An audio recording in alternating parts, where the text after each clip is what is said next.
Shalom, shalom. First and foremost, we'd like to give all the honor and praise and glory unto Yahweh, Ba'Shem, Yahushai, Ba'Shem Rakakadash. Double honors to the elders and apostles of Great Millstone who rule well. Peace and salutations to the elect scattered abroad. All right, this is the Plaintables, Delaware camp. All right, coming in with another day of preaching the downfall of this kingdom. All right, so first, we can start off with 2 Corinthians 2 and 11, and then we'll get Ezekiel 9 and 4. Gone. So this is 2 Corinthians chapter 2 and 11. It says, "Least saying should get an advantage of us, for we are not ignorant of his devices." So we're not ignorant of his devices.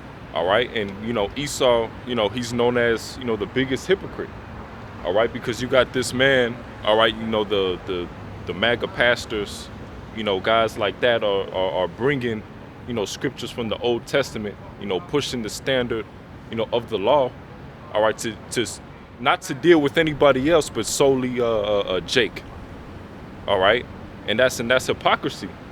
All right, because here we are, we're living in a society that's completely against the law, statutes, and commandments of the Lord. A society that was made to really be impossible to keep the whole law, completely 100% perfect.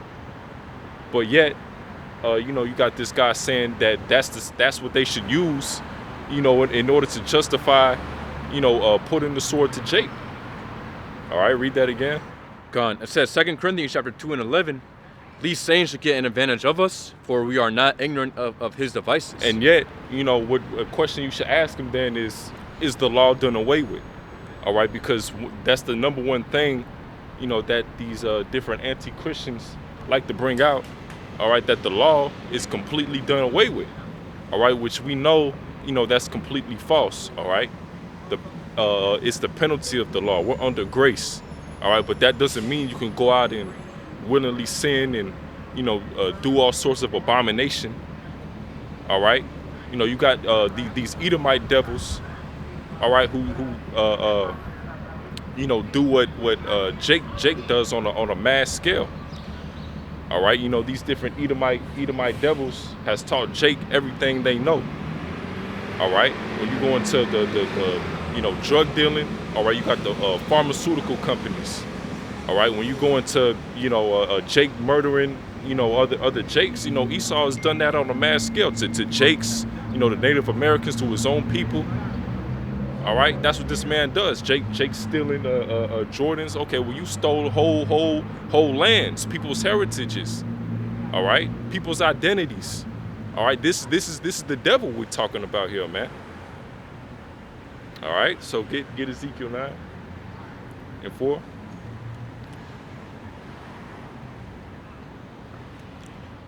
It says Ezekiel 9 and 4, "And the Lord Yahweh said unto him, Go through the midst of the city, through the midst of Jerusalem, and set a mark upon the foreheads of the men that sigh and cry, for all the abominations that be done in the midst thereof." Yeah, and they only do that towards Jake. All right, we don't only do that to our own people. We do it to you Edomites as well. All right, because you Edomites is the main problem, with this kingdom. All right, that's why this kingdom is going downhill. All right, and not to mention, these different Edomite pastors. All right, they try to make it seem like they're so righteous. All right, when it come to Jake. All right, but they don't hold that standard to their own people. All right, the scriptures go into he still has a judgment. All right, we already know that 2/3 of Jake they have to get cut off. All right, but you devils think you could just get away scot-free or erase the history of what you've done. All right, over all the years you got Trump, taking out the certain historical images, going into slavery from these different national parks and things like that. All right, you trying to hide the fact that you're the devil. All right, you trying to hide the fact that you wicked. That you're the wicked that the Bible talks about, man. All right, and we're sighing and crying for the abominations thereof. We're not just sighing and crying over, what Jake do. All right, we live in this a society that Transformers can just walk around. All right, we live in a society that you got crab shacks, all right, selling your abomination. All right, you could commit adultery with no consequences. Okay, you know it's illegal for you to have multiple wives, but then you can marry the same sex. All right, this is the type of society we live in, man, and we're vexed. And we're tired of seeing it. We're tired of seeing it from Jake. All right, we're tired of being oppressed by you devils. All right, in the wickedly, man. All right, and we've come, and the Lord has allowed us to understand who we are. All right, and understand that this man Esau, that he's the devil that the Bible talks about, man. You got something? Yeah, come on. So it says Isaiah chapter 59 and 15. Yeah, truth faileth, and he that departeth from evil maketh himself a prey. And the Lord Yahweh saw it, and it displeased him, that there is no judgment. Yeah, and we're the prey. All right, you got from people from all angles. All right, Edomites, going against us for speaking out the truth. Jake going against us for speaking out the truth because Jake want to continue to be wicked. All right. The scriptures go into, the men of the Lord, all right, those who follow Yahweh Shai, we're going to be hated by the world, all right? We ain't going to be the top, religion, so to speak, all right? I think it was Apostle Tahar who mentioned if Christianity, was the truth, then we be in the kingdom already, all right? That's not the case. All right, and ever since brothers have came out and been preaching the downfall of this kingdom, with the prophecies have been going crazy, man. All right, and that's our main focus. All right, see these different Edomite pastors, MAGA pastors, right? They're preaching to a people that want America to continue. All right, but when you go into it, the men of the Lord, we gonna prophesy that this place is gonna be destroyed. All right, the Lord, he don't want this place to continue. This place is destined for destruction. All right, this place ain't destined to keep on going. This place ain't destined to, make America great again, so to speak. All right, this place has a time limit. All right, and soon, this place is gonna be completely destroyed. All right, we're not hastening in building a life here. All right, building businesses and things like that. All right, we ready for the Lord to come, man. We hastening in salvation, man. We hastening in this place being destroyed.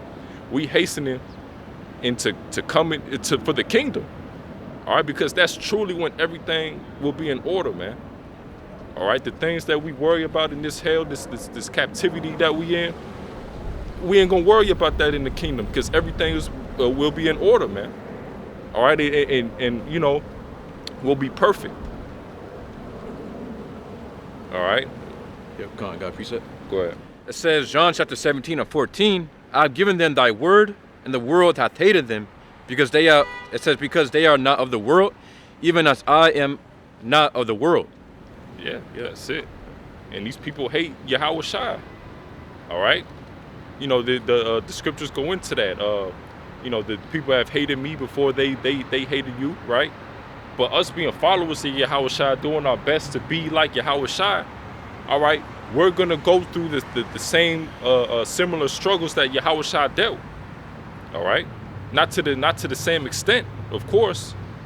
All right, but as being his followers, we're gonna go through similar struggles, those fiery trials, tribulations that Yahweh Shai had to go through, man. All right. And we out here week in and week out, man, based on the faith that we have, all right, that we got the truth, all right, and we're seeing the prophecies unfold, all right, we're seeing us being hated by the people, being slandered, all right, we're seeing everything come to place that hey, we got it, man, we got the truth, all right, read that again. It said John chapter 17 and 14. It says, I've given them thy word, and the world hath hated them, because they are not of the world, even as I am not of the world. That's it, This is the word. All right, Jake will find out they are Israelite. All that they want is the honey.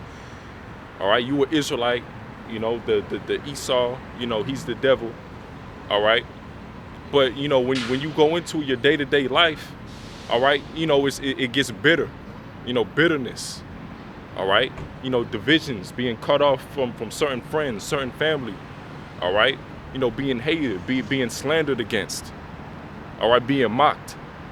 All right, you know, whatever we got to go through as men of the Lord. All right, you know, then there's people don't want to go through it, or people just want to indulge in folly, right? Being the spirit of mirth, not going to the prophecies, okay? Not going into the MOTB, all right? Not going into the destruction of this kingdom, all right? Having their doctrine being pandered to the world, all right? Hey, we supposed to bring out this truth and spare not, all right? 100% raw, no direct, no sugarcoating. No, this is how it is. All right, and if you don't like it, then you could get to stepping. You're just not a part of the elect. That's it. All right, we're not with all that the BS that these other camps do. All right, it's either you follow the scriptures or you don't. You know, we don't got time to go back and forth and debate and all this, that, and the third. We're the prophets. We're the teachers. All right, we teach you. All right, you got nothing to teach us. All right, all that Christianity, Islam, Muslim, Roman, we already that's all. We already proved that to be false. Okay, we already proved that we have the understanding. All right. So if you don't believe, then you just don't believe. The Lord has to open you to the understanding. That's it. All right. God got a precept? What? Yeah. So I got two. Yeah, It says, Isaiah chapter 58:1, cry loud, spare not, lift up thy voice like a trumpet, and show my people their transgression, and the house of Jacob their sins. That's it. And that's what we do, lifting up our voice as a trumpet. All right, telling our people why we're in the position that we're in. All right, telling our people what we have to do in order to, you know, Lord's will, receive the salvation. Okay, you know, we're not talking shit behind a comment board with no works, no videos. All right, we're out here week in and week out. All right, and warning our people. All right, go ahead. It says, cry loud, spare not, lift up thy voice like a trumpet, and show my people their transgression, and the house of Jacob their sins. That's it. Their transgression, their sins. All right, stop committing adultery. All right, stop eating unclean beasts. All right, stop being a mole. All right, come back to the Lord. All right, you know, you got to abstain from certain things. Okay, you know, this is all and ultimately have faith in the Lord. All right, stop worshiping Cesare Borgia. All right, the Lord's true name, the Most High's name is Yahweh, and His only begotten Son Yahweh Shai, man. Ain't no Jesus Christ. All right, Yep. Go ahead. It says, Ecclesiastes chapter 16:25, I will show forth doctrine and weight, and declare His knowledge exactly. That's it. Yeah, exactly. Go You ahead. know, and ultimately that's what we do. You know, we're professing or what the doctrine and weight, and it says, and declare His knowledge exactly. So, you know, we don't hold back. We don't spare. Again, you know, we bring out everything 100% in its entirety. Yep. Is that it for that? Yeah, kinda, Real that's quick, bring out Ezekiel 35 and 1, and go all the way down to like 5 or 6. I say Ezekiel chapter 35:1. Moreover, the word of the Lord Yahweh came unto me, saying, Son of man, set thy face against Mount Seir. Mount Seir goes into the Edomites. All right, Mount Seir also can spiritually represent Babylon, America. Okay, because that's who rules America and who rules the world. The Edomites. All right, which is the so-called white man. All right, go ahead. It says, Son of man, so Ezekiel chapter 35:2. Son of man, set thy face against Mount Seir, and prophesy against it, and say unto it, Thus saith the Lord Yahweh. Prophesy against it. All right, not keep prophesying for America to keep on going. All right, we're prophesying against this place. All right, this place is wicked as all hell. All right, We're looking for the new kingdom. We're looking for the kingdom of heaven, where the laws, statutes, and commandments of the Lord will be established.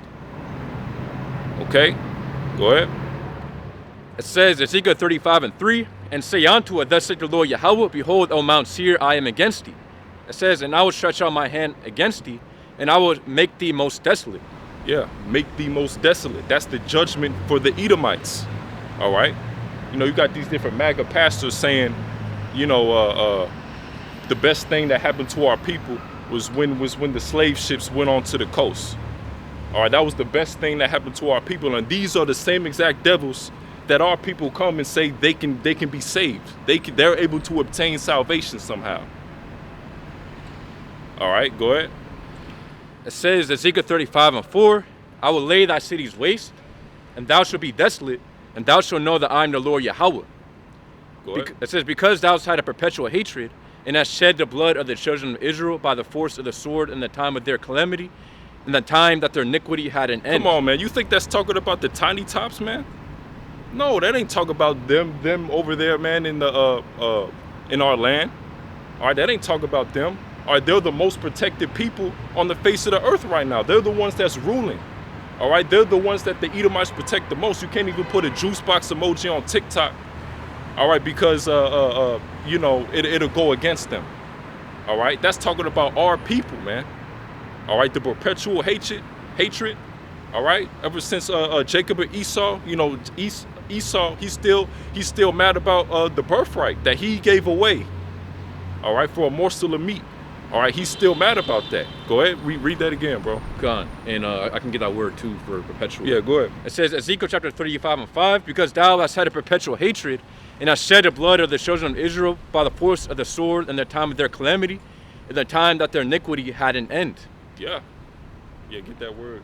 Gone. So the Hebrew word is ayawalam for perpetual, meaning long duration, antiquity. It says everlasting. That's it. Yeah, it says old, continuous existence, indefinite, unending future, eternity.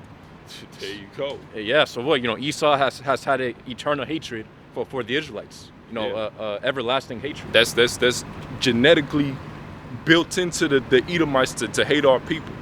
All right? And these same, you know, because you wonder too when you look on these different social media platforms, X, you know, because Esau he hides his, you know, disdain for the Israelites somewhat. All right, but you know, you go on these different social media platforms, YouTube, X, this, that, and the third, and they're all outright with it. You know, they show the disdain for you Israelites, you so-called blacks, Latinos, and Native Americans, man. All right, go ahead. Ezekiel 35:6, it says, therefore, as I live, saith the Lord Yahweh, I will prepare thee unto blood, and blood shall pursue thee. Sith thou hast not hated blood, even blood shall pursue thee. That's it. You know, bloodthirsty Edomites. All right, they haven't stopped. All right, and that's why this man has to get judged, because even though, you know, we're placed in this position, you know, because we went off, right, because we broke the covenant, you know, with the Lord. All right, you know, this Edomite has forwarded the affliction, and has gone above and beyond, man. All right, in putting our people into captivity. All right, and this man thinks that, you know, he's not going to be recompensed for that. All right, we're not looking for reparations in the form of your fiat currency.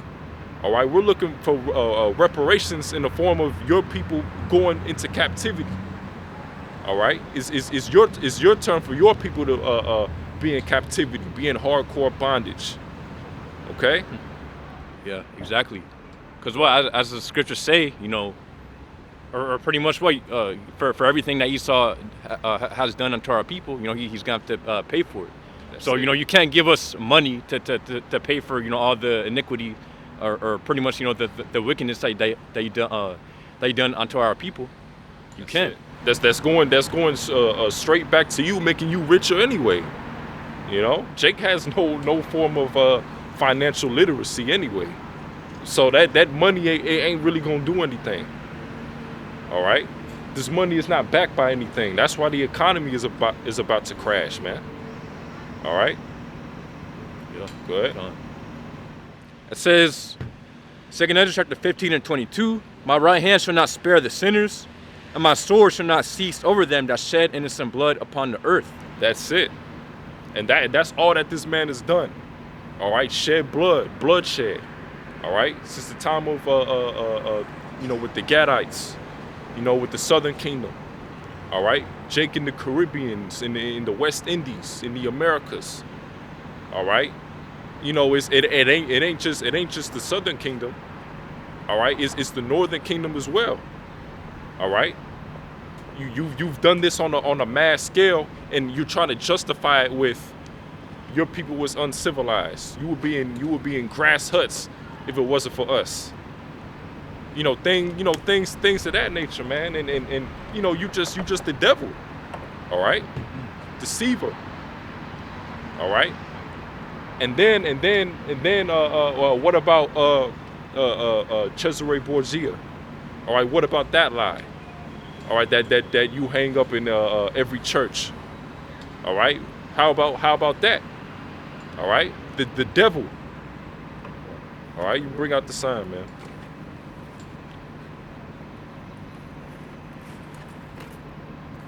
All right, this man right here, the devil that the Bible speaks of. All right, and we stay away from that name, Jesus Christ, because first and foremost, that's not the name of the Lord. And we don't teach in that name, because that name has been used to enslave our people, to blaspheme the Lord. All right, Jesus Christ is a false name. All right, you shouldn't be using it. You shouldn't be using it to preach the Bible. All right, you should stay away from even Christ. Period. All right, you got to teach in the name of the Lord, man, and His only begotten Son. All right, the Acts 4 and 12 goes into, it's only one name under heaven that we shall be saved by. All right, roughly paraphrasing. All right, and not to mention the scriptures goes into the physical, all right, depiction of the Lord. All right, this has nothing to do with how the Lord looked like. All right, this is an Edomite devil. Okay, Come on. put this back.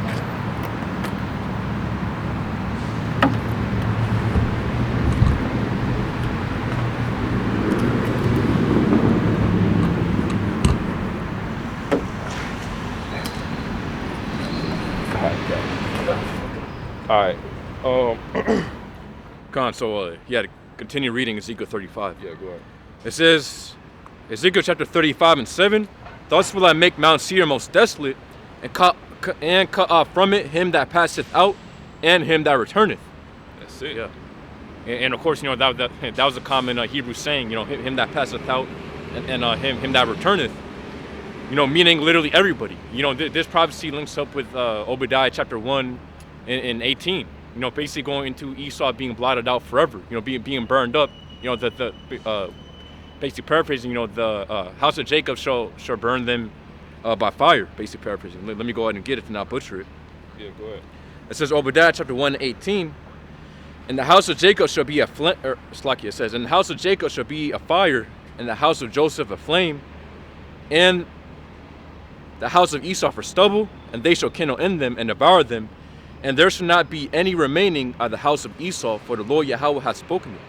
Exactly. So, as the scripture says, there's not going to be any Edomites remaining. That's it. All Edomites will be blotted out. Once we're in the kingdom, Esau has to serve his hardcore bondage and slavery for 1,000 years. Then after that, the hardcore bondage of us, because it's not like Esau's just gonna get taken out right away.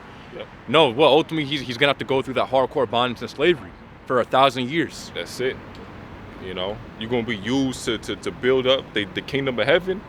All right, and then once the 1,000 years is up, we're gonna have it's no place for you devils. We're gonna have no use for you devils anymore. All right, all that's gonna be left is that the genocide of these devils. All right.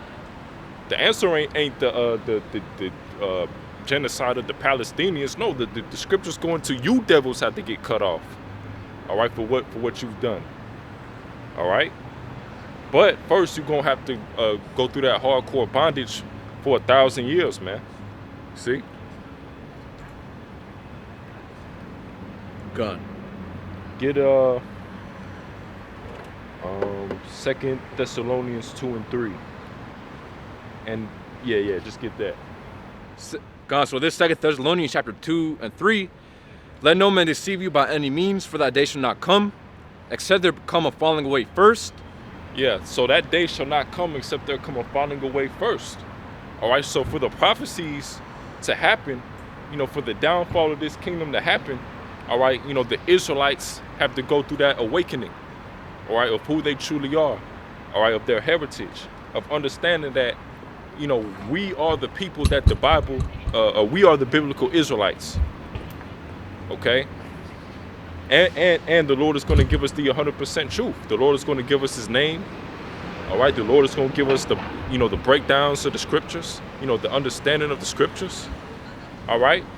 Ultimately, we're going to preach against it, prophesy against this place. All right. To do what? All right. We're going to keep reading. Gone. It says 2 Thessalonians chapter 2 and 3. Let no man deceive you by any means, for that day shall not come, except there come a falling away first, and that man of sin be revealed, the son of perdition. Yeah, that's who this devil is, the man of sin, the man of perdition.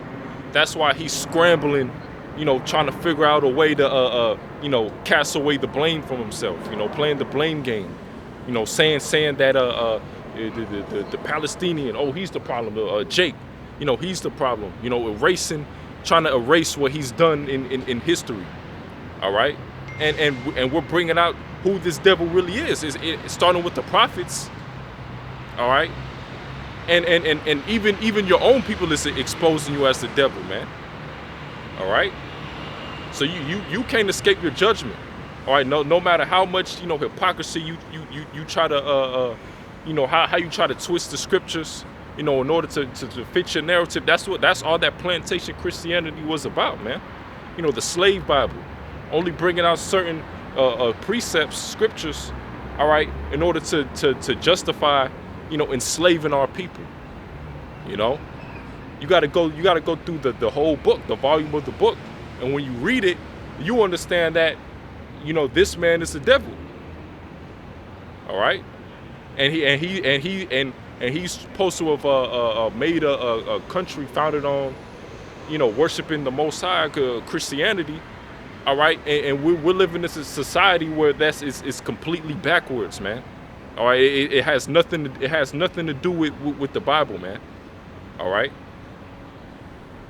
Esau wanted to talk about how to bring down crime and going to you. How about you establish the law, statutes, and commandments? All right. But this man is the devil. He's not fit to worship Yahweh B'Shem Yahushai. Ever since the days of Cain, he couldn't even make the right sacrifice. Or he got mad and he was the devil, crashed out, so to speak, went to murder his brother Abel. All right, go fast forward to Esau. All right, you sold away your birthright. All right, you were never fit. You were never fit to be a man of the Lord, man. All right, that was given unto Abraham, down to Isaac, unto Jacob. All right, your people was created for the sole purpose of being the wicked. See? Yep. Go ahead. It says, 2 Thessalonians chapter 2 and 3, let no man deceive you by any means, for that day shall not come, except there come a falling away first, and that man of sin be revealed, the son of perdition, who opposeth and exalteth himself above all that is called the Most High, or called power, it says, or that is worshipped. So he, as God, sitteth in the temple of God, showing himself that he is God. Yeah. So how can you be a man of the Lord and you trying to be the Lord, man? That don't even make no sense. You're trying to be the Most High, man. Yeah. You building up the space force so you could try to take on the most Yahweh B'Shem Yahushai and the angels. All right. That's what you're not trying to be a servant of Yahweh B'Shem Yahushai. You're trying to be the Lord on the left hand side, man. Yep. All right. Yep. Getting everybody the MOTB. All right. Having your surveillance, your satellites and cameras, and having your different which are pretty much like left-handed angels. AI. AI. Yeah. You know, there's this different technology. All right, but that has you know, you can't overpower the Lord, man. All right, because the Lord put the spirit on you devils to create all that technology. All right, and the Lord is gonna come and show His power and take away all that in under an hour, man. All the military might that you have, all right, they have no effect on the chariots, man. All right, the chariots completely, you know, defy, like, you know, the laws of physics and all this other, you know, whatever science, you know, Esau came up with. All right, you know, the chariots, they don't have to follow that, man. They don't have a controls, fuel. All right, you know, it just moved by the spirit, you know. And these devils are losing their minds because they keep seeing the so-called UFO sightings, you know, and those are the chariots, man. All right, go ahead. Yeah. Hey, I mean, hey, you know, that's funny because what, ultimately, you know, even now, you know, with these current things, you know, well, you know, you got, of course, the it's like it, the it's just you know, different things that even now, you know, basically Esau can't overcome. Yep. You know, even well, let's just read. It says Second Thessalonians chapter 2:4, who opposeth and exalteth. Well, we just read that. It says verse 5. Remember, it says Second Thessalonians chapter 2:5.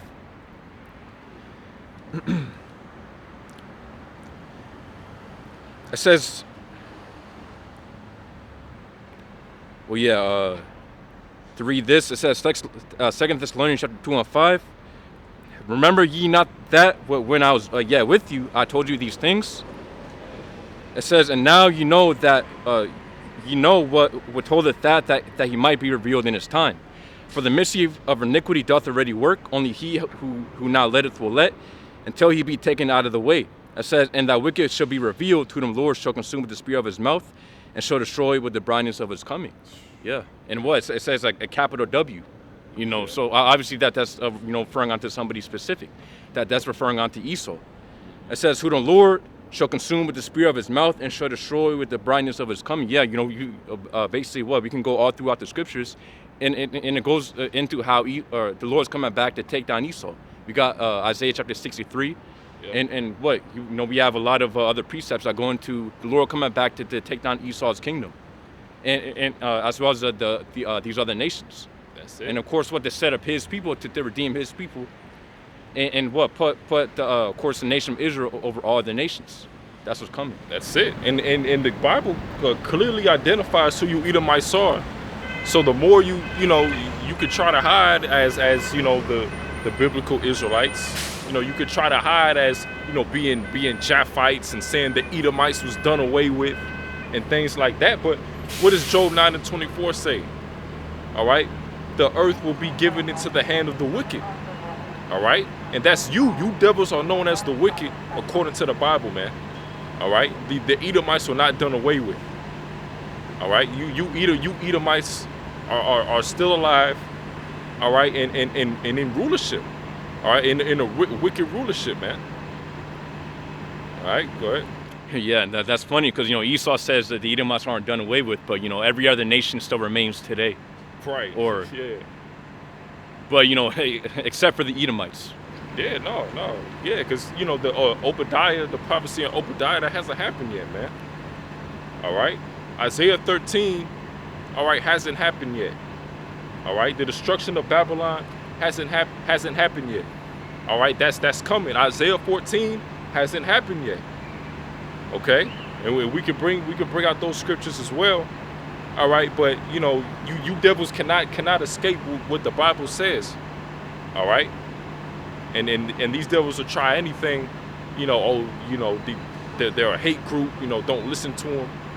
All right, you know, set up these different agents like Vocab alone, whose sole purpose and identity is to demonize the Hebrew Israelites. All right, go against the Hebrew Israelites. All right, setting up these different agents. All right, But that no matter what Esau tries, the elect won't be deceived. The scriptures go into that. All right, it's still gonna be that remnant. It's still gonna be, the elect. All right, that overcomes. All right. So you got something? Gone. It says, Joel chapter 9:24, the earth is given into the hand of the wicked. He covereth the faces of the judges thereof. If not, where and who is he? The earth is given into the hand of the wicked. All right, and who rules the world? All right, it's not multiple nations. It's not it's not a toss-up. All right, it's not a collective. It's the Edomites. All right, started with Amalek. All right, the Federal Reserve bankers, right? The elites. All right, those who control the money. All right, those are the ones that are currently in rulership. Okay. So for you to say that Jake is the problem with the world, with America, that's backwards. All right, Jake doesn't didn't make the laws of this place. All right, Jake doesn't force you to pay tax. All right, Jake isn't the reason for the rise of inflation. All right, Jake isn't the reason that your food is poison that's killing you. All right, that's you devils. All right, and you devils gonna have to pay for all that, man. All right, and you devils don't care. You look the other way. All right, because you making a profit out of it. All right, and you hate Jake. Whatever destroys Jake, these devils is fine with that. All right, but when it comes to their own people's wickedness, all right, they justify it. They justify their own wickedness every time, man. Yeah. That's the devil, man. And because and they're able to make it that way because they're in control. They're able to spin the narratives. Okay? Control the media, control the headlines, control what people see. You see? Yeah. So they're able, and they're able to do it through all sorts of different ways. Witchcraft, sorcery. All right. Shalom.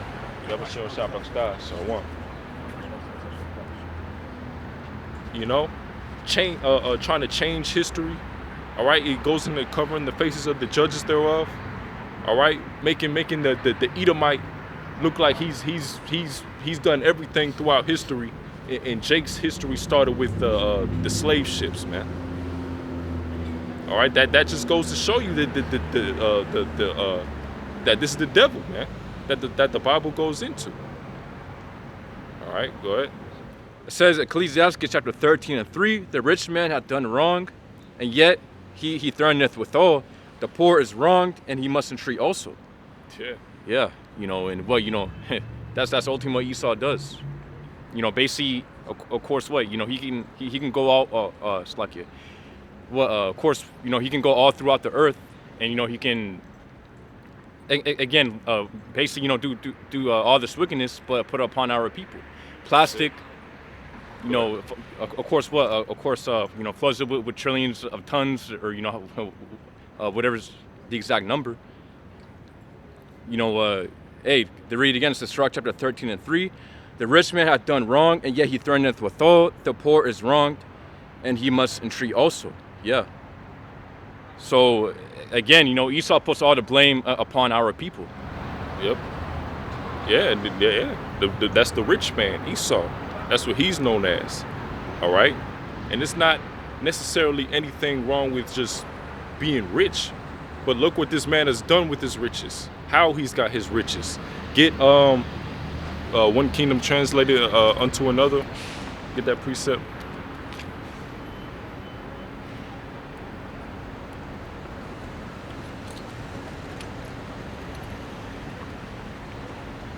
Gone. So this is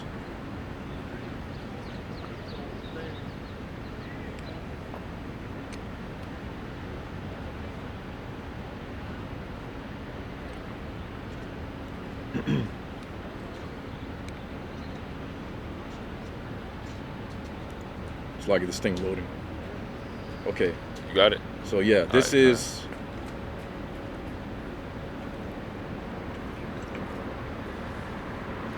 Khan. So this is Sirach chapter 10 and 8. It says, because of unrighteous dealings, injuries, and riches got by deceit, the kingdom is translated from one people to another. Yeah. And how did the Edomites get rich in America? What did they do? All right. They were killing our people. All right. Stole the land. All right. Put them in hardcore bondage. All right. Through the justifying it through plantation Christianity. All right. That's how this devil has gotten rich. All right. And all of a sudden, you got this one of the Edomite pastors, MAGA pastors, all right, saying that the best thing that happened to us in history was when the Edomite slave ships hit the coast of Africa. That was the best thing that's happened to us in history. All right, and then again, these are the devils that Jake fights so hard for, that they can obtain salvation, man. Esau's not fit for salvation. He wasn't fit for the blessings, the promise. He wasn't fit for the birthright. All right.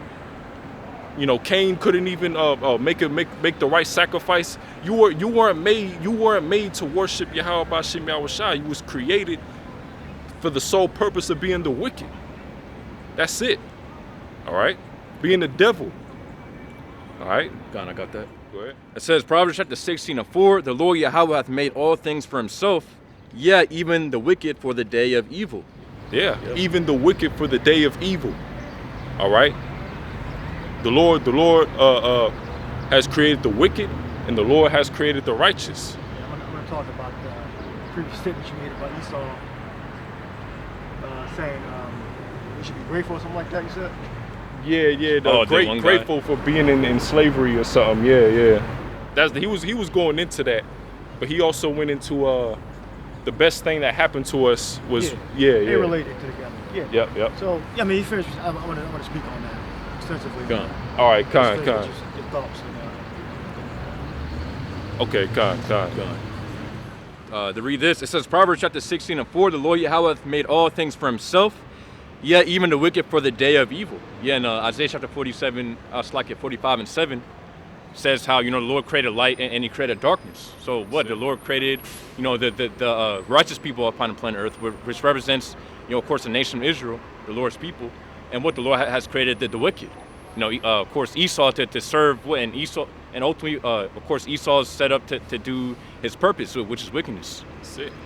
It says, Proverbs chapter 16 and 5, everyone that is proud in heart is an abomination to the Lord Yahweh. Though hand join in hand, he should not be unpunished. Yeah. And Esau is the proudest person upon the planet Earth. Yeah. And now, of course, what Esau's joining hand in hand by creating these certain laws to make it as if he's equal with everybody. Yep. Which again, they're all facades, because hey, as we know, as the saying goes. Of course, look at Trump. He's pushing for, of course, white supremacy. That's it. And that's all it's about. Like going back to, what that Edomite said.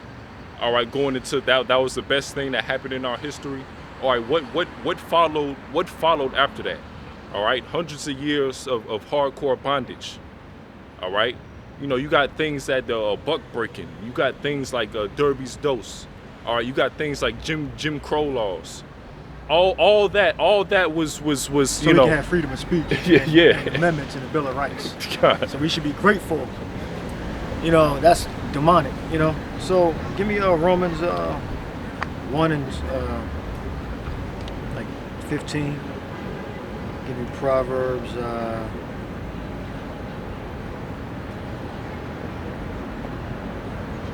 Hosea 4 and 6, Proverbs 19, 1 and 2. So because Esau, Edom, he's a devil.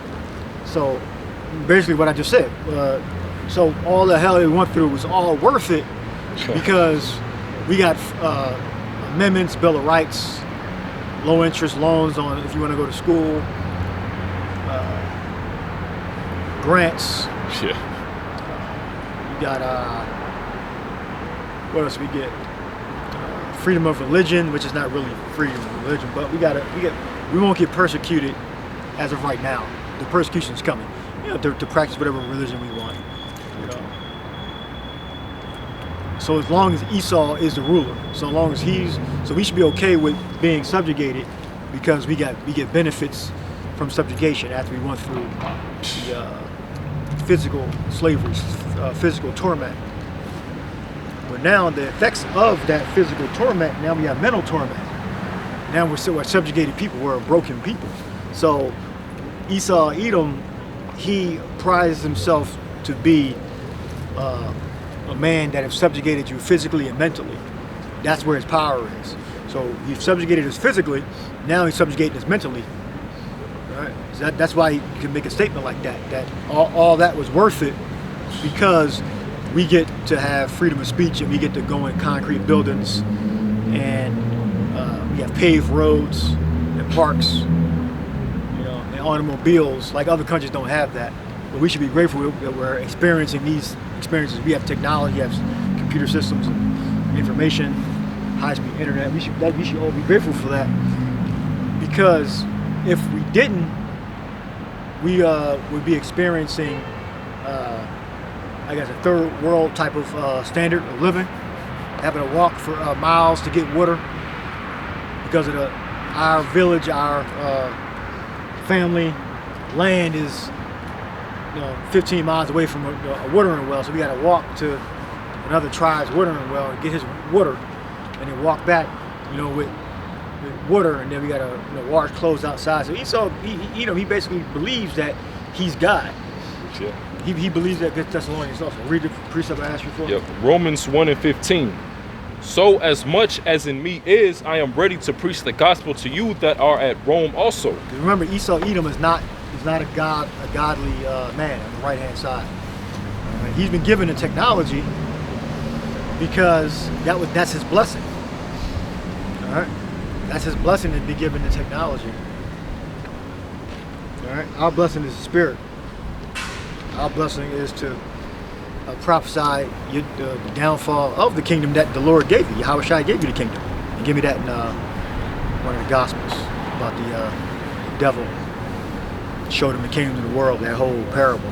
Well, that wasn't a parable, that was actual events. Right. And that goes take you through the different temptations and their response that Yahweh Shai gave. Continue. Yep. Romans 1:16. For I am not... Line the scriptures up in the list. All right, go ahead. Yep. Romans 1:16. For I am not ashamed of the gospel of Hamashiach, for it is the power of Yahweh unto salvation unto everyone that believeth, to the Jew first and also to the Greek. Right, the Greek are referring to the Israelites that settled in Greece, the different city-states of Greece. All right, or Greece as a united country. But during this time, it was conquered by the Romans. All right, and those are the Israelites that were foreign to the Commonwealth of Israel. Good. Yep. Verse 17, for therein is the righteousness of Yahweh revealed from faith to faith, as it is written, the just shall live by faith. By faith, yeah. Yep. A real Christian wouldn't say that. Like if you're a Christian, you believe in inclusion and mercy, peace and love for all people. That's the Edomite version of Christianity I'm referring to, right? Yep. You wouldn't make a statement like that, because these Edomite, so-called white supremacists, they're really the ones that are religious. They're just really so-called white supremacists. All right. A real Christian, according to their own doctrine, wouldn't make a statement like, "Oh, we should be grateful." They'll be preaching Christ Jesus. They were preaching this guy. But those things were wrong. But you should forgive them because they're your brother. That's what they would say, right? But instead they said, "No, you should be grateful that you're here in this country." These are Christians now. I'm not saying that, like, if you're not religious, you should make statements like that if you're not religious. But if you're a Christian, you're supposed to be inclusion, right? This is the face of what they preach. Yep. All right? They say, everybody's equal. Right? So this is how we know they really worship Satan. Right? They have this compartmentalization. They have the unique ability to, well, it's not really unique, but they're very good at it, of holding two contradictory facts in their mind at the same time. Two contradictions, but it doesn't make sense when you're a logical person. Like you're a Christian, according to your version of Christianity, what you believe Christianity is, like the mainstream Christianity. But yeah, you saying that you should stop whining, stop being a bitch, stop being a little boy or whatever. You know, be grateful that you were conquered. All right. So they also believe in what the manifest destiny, which it is a true doctrine. It's not not disagreeing with it. They think it was a righteous thing. All right. See, the Lord got you in a conundrum. All right, because you're just a tool for the spirits. Ephesians 6th chapter. We'll get that too. We wrestle not against flesh and blood. All right. You're just a tool. You're an agent for Yahweh Shai. Well, it says the wicked, which is thy sword. Line these scriptures up. Yep. Right, write a list of something. Get it out. Organize it. Right. You're a tool, and that's the mystery that these people that are religious can't understand. We're all just tools in the Lord's playwright. All right. So he was given the power to subjugate us and given the technology, the microchip, electricity, integrated circuits. You know, he's given that power. Which, of course, you have pioneers amongst our people, so-called black men, black women, all right, Ephraimites, that have come up with pieces of that technology. Yep. All right, to help push Esau, Edom's technology further. All right. Yep. Got precept. Right. Ezekiel 28:3. Yeah. Behold, thou art wiser than Daniel. Yeah. There is no secret that they can hide from thee. Right, and it's made him so proud. Wow, integrated circuits, microchips, electricity, alternating current, direct current. We can do this. We can build a bunch of technology off of this stuff. Experiments with material that can absorb light. You can make a picture. So they did experiments, Einstein and all them guys, Alexander Graham Bell. They discovered materials that can capture light. You know, and they tell Esau's proud. They discovered material, either chemicals or earth metals. They put them together. They made experiments, and then they create something that you would think would be magic, right? Image sensor. You know. Then it became a microchip. Because it's light, right? So they don't have to use chemicals anymore, like they used to do in the camera. So Esau gotten really proud because he kept getting all this success. Like America, if it wasn't for America, a lot of invention wouldn't exist. But I believe the so-called industrial revolution started over in Britain or in Europe, right? And then it came over here. But then America the greatest inventor of they say is supposed to be Einstein, not Einstein, Thomas Edison apparently. Yeah. He's supposed to be the greatest inventor to ever live. He's American, all right? So that pride that's get built up in them, man. That damn pride. All right? And that's going to be what Scripture say, pride goes before destruction. Right. Ego invested. Get that precept also. Finish reading that. Yep. Ezekiel 28:4. With thy wisdom and with thine understanding thou hast gotten thee riches and hast gotten gold and silver into thy treasures. Yep. By thy great wisdom and by thy traffic hast thou increased thy riches. Get trade. Yep. And thine heart is lifted up because of thy riches. Yeah, that heart. I forgot to see you said that. Yeah. So you made some money. LED. I don't know who created LED lights. Probably maybe Japanese or something. But Esau still uses it. You know. But all this technology is because they found the integrated circuits and microchips, and that's what I think most of the technology is based off of. You know, making like electric like cords very small. You know, that's an integrated circuit. Basically, it's like a printed metal circuit on a board. You know, instead of having it be like wires, like copper wires, you have a circuit. So things will be able to be made very small. I'm not a expert in the technology, but probably at least 7% right. All right. So Esau has been gotten so much pride, and the thing is, he has no filter. He's not a godly man where you're accomplishing a lot of things, but you still have a higher power, that you bow down to and you respect, and that keeps you humble. Esau don't have that, so his pride just let loose. So if you're a man of the Lord, you can get a lot of accomplishments, whether it be money or advancements in your what information, like knowledge, you know, where the scripture said knowledge puffeth up, right? But we're humble because we have a creator, we have a Messiah, all right? And we know the end of the matter also. We know the end. We know what the end gonna be. Yeah. So we got it right here. This is the end gonna be here. So knowing this, if you're a man of the Lord, you can't be ego invested in pride. That shit don't exist. All right, because we know what the end is: total destruction. All right. So Esau don't have that. All right. Is it more on that? God, yeah. No. Ezekiel 28:6. Therefore, thus saith the Lord Yahweh, because thou hast set thine heart as the heart of Yahweh, behold, therefore I will bring strangers upon thee. High. See, the only people that can actually be proud, or spirits that can be proud, is really the Father, and then the Son, Yahweh Shai. Yahweh Shai is still a creation, but the only person that technically has an ultimate right to be proud is the Father. All right, and then you got Yahweh Shai in number 2. All right? Because he was given a commission. All power, it says, well, he can be proud because the scripture said all power is given to me in heaven and in earth. No man can come to the Father but by me, Yahweh Shai. Right? So Yahweh Shai, they can be proud. Yahweh and Yahweh Shai can be proud. They can be most high. They can say, I made you an idiot. I made you fail that test. I made you pass that test. I gave you this job. All right? They can say I. We can't say I as creations, all right, as a thing created, as a clay. We can't say that. So we know the end of the matter, right? So it's impossible for a man of the Lord to get proud, all right? Because we know, we believe, we've had visions, fire, lava, torment. So Esau doesn't have that filter. Esau worships evil spirits. Right? They don't give them, the evil spirits don't give them filters to be humble. They tell them the opposite. All right? What else do we have in the call for? Got some. It says, Sirach chapter 10:18, pride was not made for men, nor furious anger for them that are born of a woman. And also I backed that up.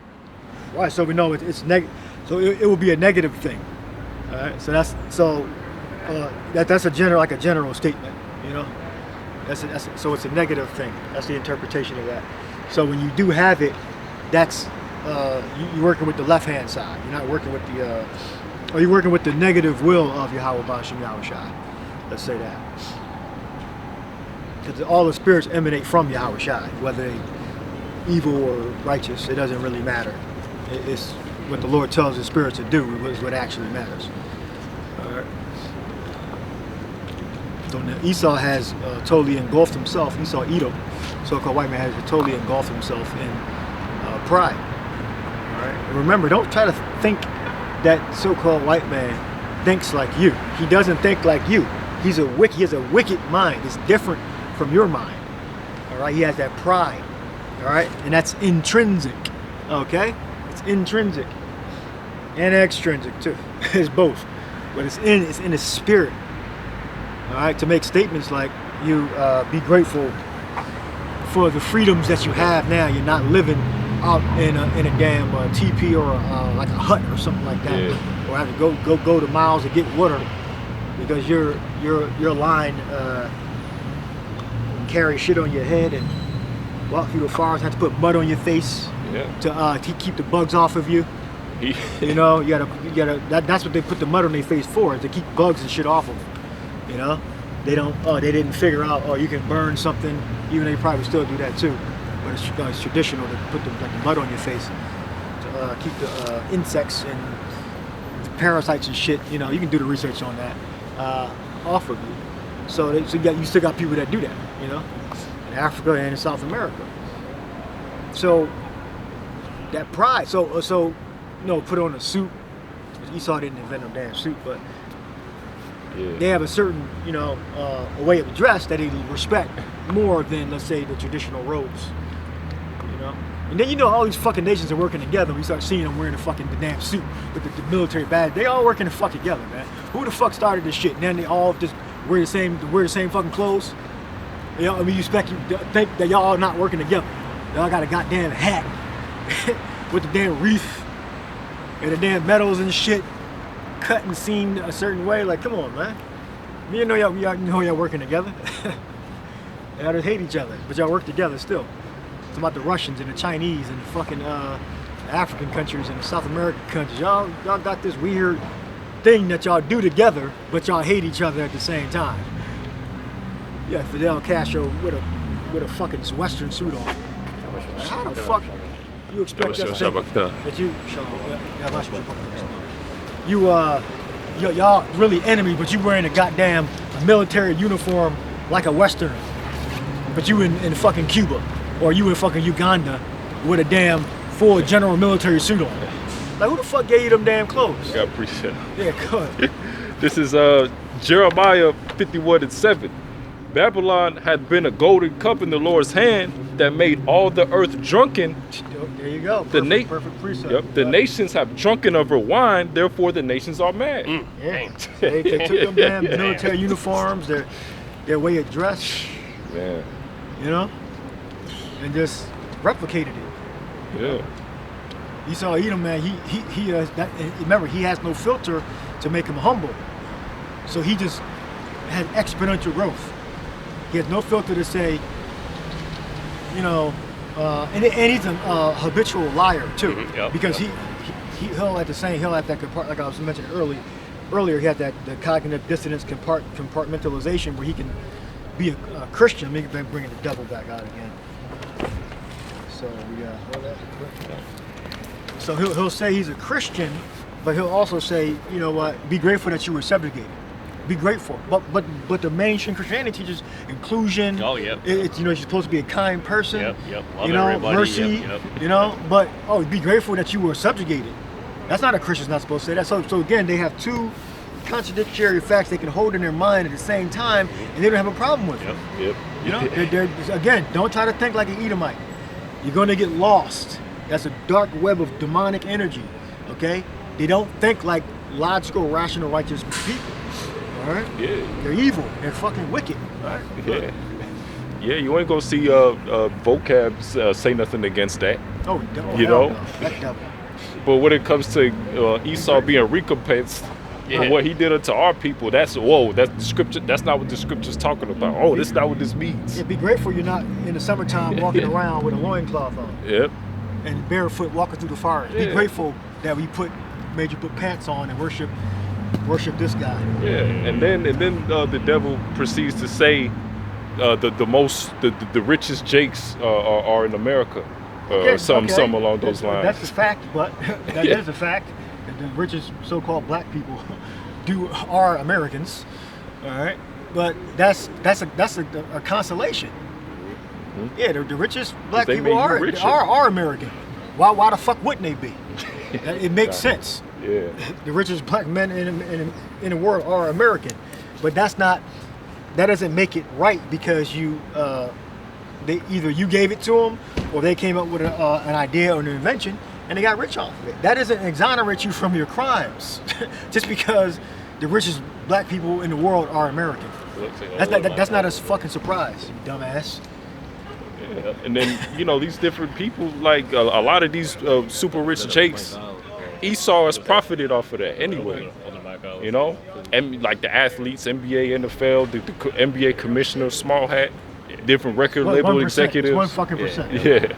That's not a fact that you should be promoting. Right. That the richest black people in the world are American. It's 1%. Right. Yep, Seriously? exactly. Right. And the money that they're making, not even 1%. yeah, the money that they're making is low level compared to the money that they're bringing in. The jakes that they're bringing in money for the elites, you know, for higher ups there, you know. Yeah. So if you make $100 million, that means they made $500 million. Yeah, exactly. Yeah. Easily. The reason why they're able to take a Jake team that's mainly Jake. Look at Dana White. He got all them fighters in there. They making money, but he making exactly. Roughly paraphrase. He making even more money. He ain't out there losing money.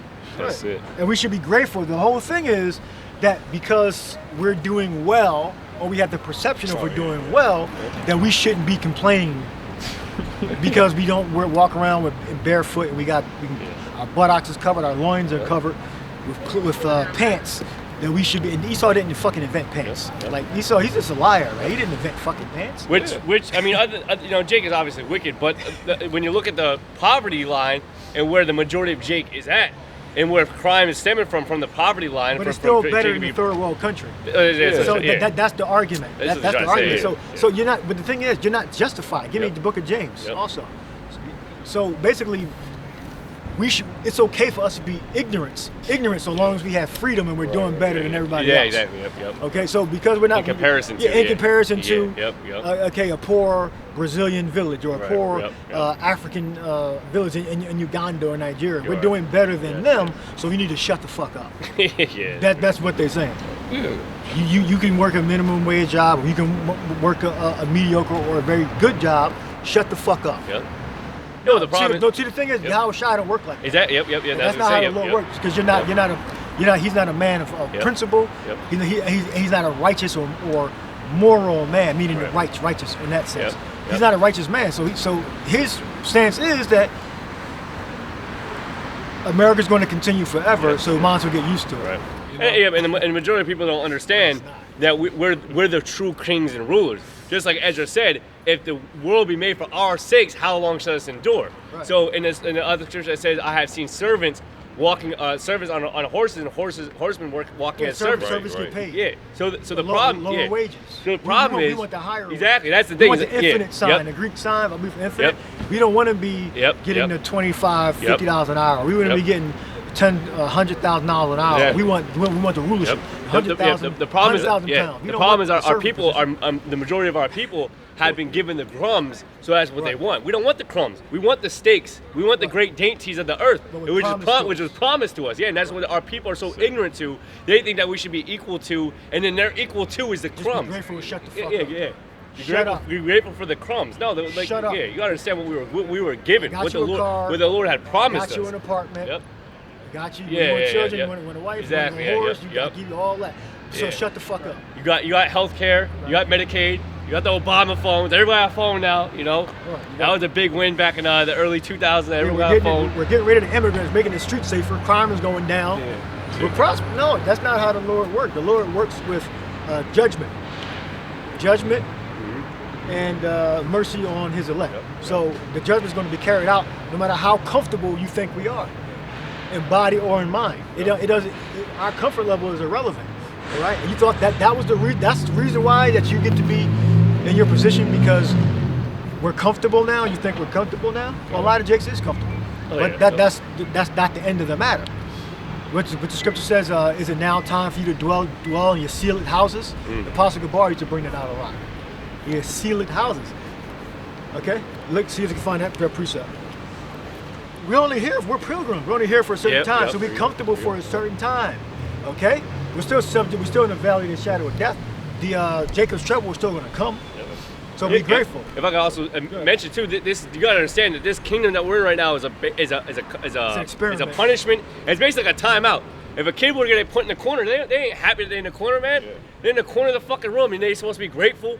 There's a whole room behind them, and they're in timeout in the corner. We're in a low state. Yeah, we're in the corner of the fucking house right now, man. Like, and we're supposed to be happy. We're supposed to be making the best of it. They're promoting our ignorance. Yeah, all we gotta do is look around, look behind us. The Jake that's walking past. That's the reality of our people. You know, you might have some bottom of the barrel Edomites that got the short end of the stick, but hey, well. Exactly. You know, this is your kingdom. You have the advantage. Well, you're supposed to be smart, intelligent, know how to read books and educate yourself and get low interest loans from the government and take classes and courses. But apparently a lot of Edomites are doing bad. Well, I guess they're stupid too. Well, just like the niggas. They're stupid like the niggas are. Well, because of Esau, man, because the wicked, it says if the time wasn't short and no flesh was saved, because Esau's a fucking damn devil. The way he rules in complete wickedness. So he'll just kill everybody, even himself, if he could. Because he's just so much on that pride and that that like death. And his hell cannot be satisfied. That's all he cares about. That's where the word is going, because we have something called the EPA, the Environmental Protection Agency. You got to have a damn organization to protect, not to kill the earth. Yep. Okay. He's all damn you devil. You got something called recycling. Yep. Right. Recycling. All right. that's all because the earth is getting fucked up. They have developed something called recycling. Yep. Yeah, and environmental protection agency. And there's no punishments to the people that do wrong or are wicked or whatever like that. They're just allowed to basically do whatever the hell they fucking want. Destroy them that destroyed the earth. That's precept. Yep. Proverbs 17 and 15.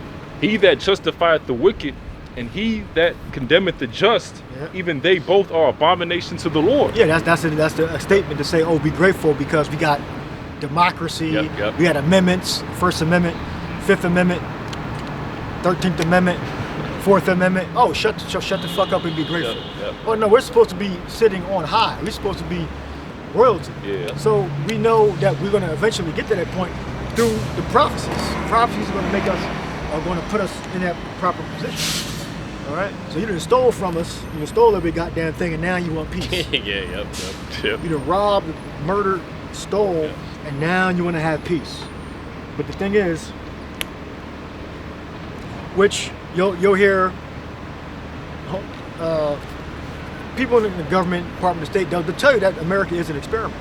This is an experiment. All right. What has been created in America hasn't been done before. All right. You got laws protecting speech. You didn't have laws protecting speech in the old world. If you spoke against the king, you got your head chopped the fuck off, or your life was made really hard. Isn't there a law in our Bible, in our book, about speaking against the king? You can't speak against the king. You'll get fucked up. Something gonna happen to you. Something gonna happen to you. All right, you speak against the king. We can speak against the king here. All right. Well, it's becoming apparently you can't burn the flag anymore. But that's a First Amendment. You got a First Amendment to burn the flag, right? That's part of like expression. Give me the 5 pillars of the First Amendment. All right. So this is new. America is an experiment, and the experiment is about to be over. Okay. Communism. So you can't speak against the king. But in our ancient kingdom, we couldn't speak against King David and Saul. Look, you going. It don't say that you're going to get your head chopped off, but that's one of the laws that's not written. It does tell you that you're not supposed to speak against the king, though. It tells you that. But the penalty is ambiguous. But you see examples in the scriptures of when you spoke against the king, what happened to you. There's at least one. When that Benjamin was speaking against David, I believe. Can't speak against the tiny tops. You can't speak against the low hat people. Yeah, but that's well, we're supposed to have a First Amendment, but there's limits to the First Amendment. So what's the 5 pillars of the First Amendment? Yeah, it says the 5 pillars of freedoms of the First Amendment are freedom of religion, freedom of speech, freedom of the press, freedom of assembly, and the right to petition the government. To redress grievances. All right. So be grateful that we have that. So if you were in our home world, or ancient world, and a white man's ship didn't come, you spoke against the king, you got your head chopped off. If he's over there in West Africa, or the monarchs over here, you spoke against something against the king or the tribal leaders, you're there to knock your ass off, right? Or you bring you to judgment, right? They put you in a hole and then I don't know, rip your fucking heart out or something. I don't know, right? But be grateful. The thing is, the Lord made you do that. So when that's the way the Lord programmed it.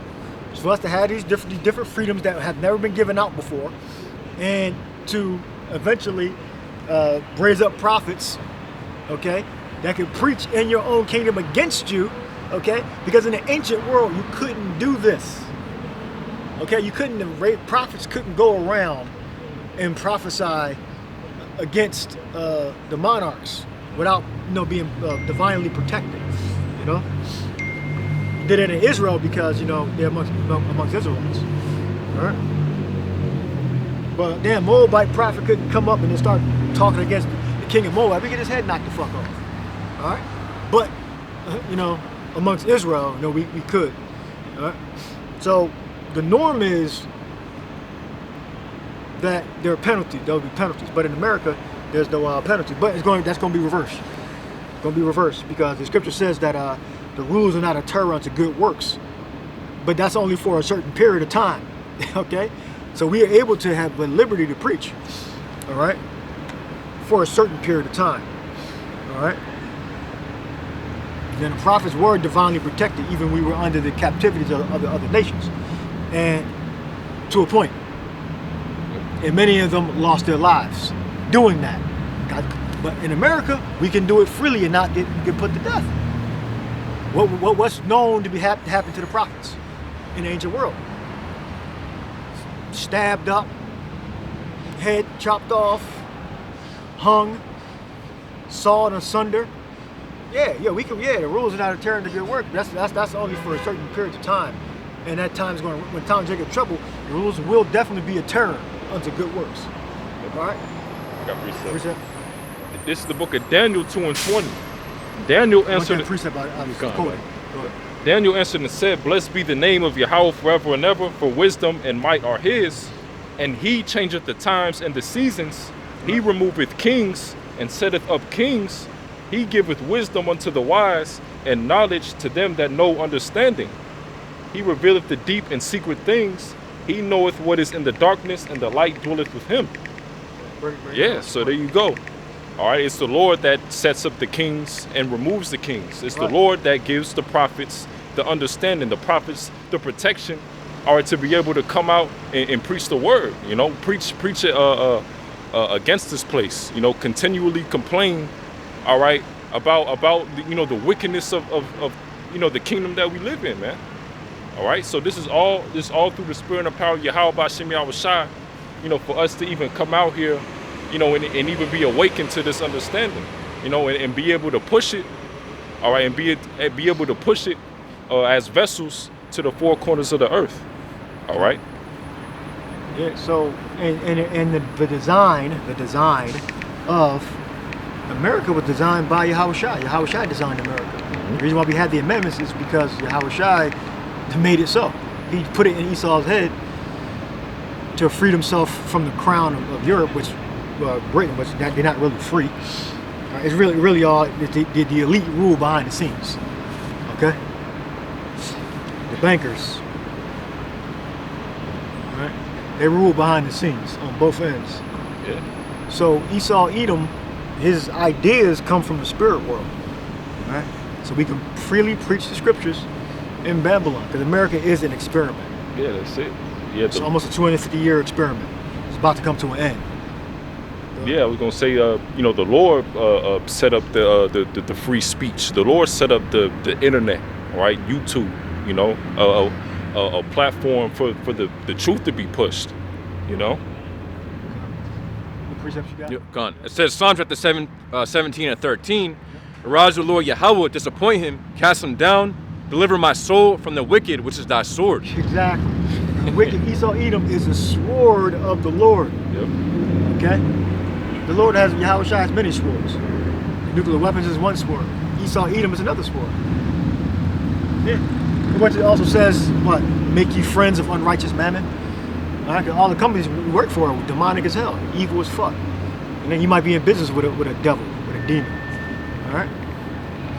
You might be transporting fucking biological material that Esau going to end up using for an experiment to kill a bunch of people. For all you know, you've been driving a damn truck. It's a biohazard, signs and flammable signs on the back of the truck.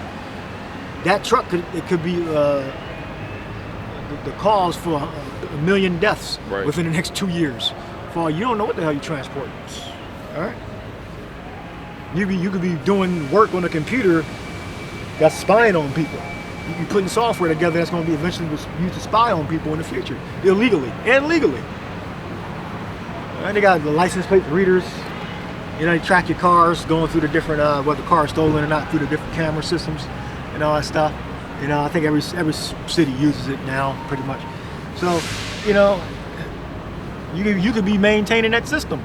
You could be going repairing cables for that system to work correctly. Or going underground and connecting power and gas and all that stuff. You contributed to the progress of the United States of America, Babylon, Rome, New Rome. All right. So there's a precept. No, in America's an experiment. It's going to come to an end. Make you friends of unrighteous men. All right. Again, America's coming to. At least you got to hold that sign up. All right. America's coming to an end. Babylon's coming to an end, man. That's the devil. Go ahead, read next precept.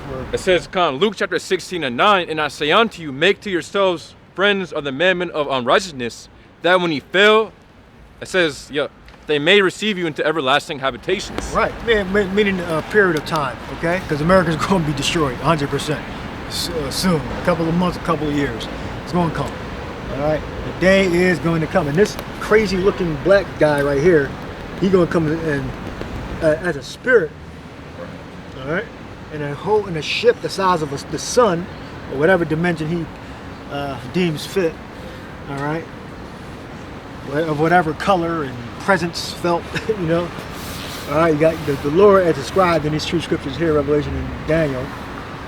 Border of blue, fringes, golden girdle, ephod, and the breastplate with the stones. Okay? Ephod is the priestly garment under here, right here it is. Alright? Then you have to robe over it. So, Esau, Edom, you're not the source that we should be looking to for what righteousness is. Okay? You're not the template. Alright? The scriptures is the template. Let's say you had judgment without mercy, who I'm showing no mercy. You got another one? Well, get the scripture as James has asked for. Read yours. Okay. Isaiah 47:3. It says, "Thy nakedness shall be uncovered." Yeah, thy... right now by making a statement like, "Oh, you shut up, be grateful." You got constitutional rights and all that shit. But isn't that's being eroded? Yeah. He treating you like you a fucking animal. Yeah.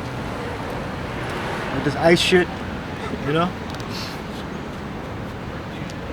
What did what's his name say from Seinfeld? It was 50 years ago. Yeah, Michael Richards. Yeah, with a fork up your ass or whatever the fuck. You're upside down with a fork in your ass. Yeah. 50 years ago, we would have had you upside down with a fork in your ass. As if we're supposed to be appreciative of that, you know, of the so-called growth that we've gotten over the years. Yeah. Michael Richards, Seinfeld, what's Kramer? Yeah, Kramer. There you go. Kramer. He had a little Laugh Factory episode, I believe it was. He lost his shit. Yep. He lost his emotional content. And it's told like it was. Okay, it's a nigger. A nigger's a nigger. Yeah. 50 years ago, we would have had you upside down with a fork in your ass. And then everybody started clapping. Yeah. Like fucking apes. When people data, well, you're albino apes. If I'm a black ape, you're a fucking albino ape. Exactly. A yeti. A snow beast. Yep. Okay, I'm a black ape and you're a snow yeti. Yep. All right. Same difference, right? All right. But I can be redeemed and saved. Your ass can't. That's the difference, actually. I can stop being a degenerate and a fool and ignorant, right? But you're going into slavery in the chains. It's like putting them damn irons on people, right? Torture cuffs, as some people call them. Hey, America's experiment is going to come to an end. All right, go ahead. Yep. Isaiah 47:3. Thy nakedness shall be uncovered. Yeah, thy shame shall be seen. I will take vengeance, and I will not meet thee as a man. Let's put this on, boy. And I shall not meet thee as a man. And I shall not meet thee as a man. Okay, so Yahweh Shai is going to come back as in the chariots. And his presence is going to be whatever he wants it to be, whatever he under orders to do. But he's going to make his appearance. All right, in the clouds. All right, and what? The prophets are going to prophesy and dream dreams. Mm-hmm. We're not going to be left in ignorance. All right. The prophets are going to prophesy and dream dreams like we always did. Yahweh Shai Rajah, all right?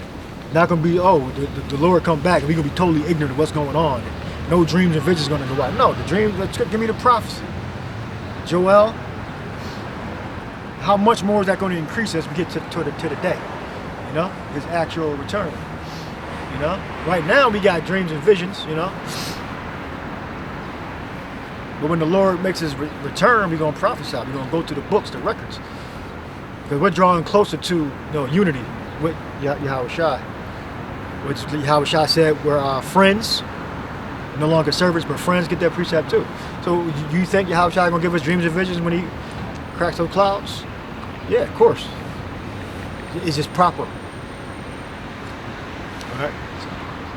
Read that special precept. It says Joel 2:28, and it shall come to pass afterward that I will pour out my spirit upon all flesh, and your sons and your daughters shall prophesy, your old men shall dream dreams, your young men shall see visions. Yeah, young men shall see. Yeah, so if we are the prophets, if we are the prophets, which we believe we are, yeah, we're gonna get transmission. I mean, we gonna know what's going on.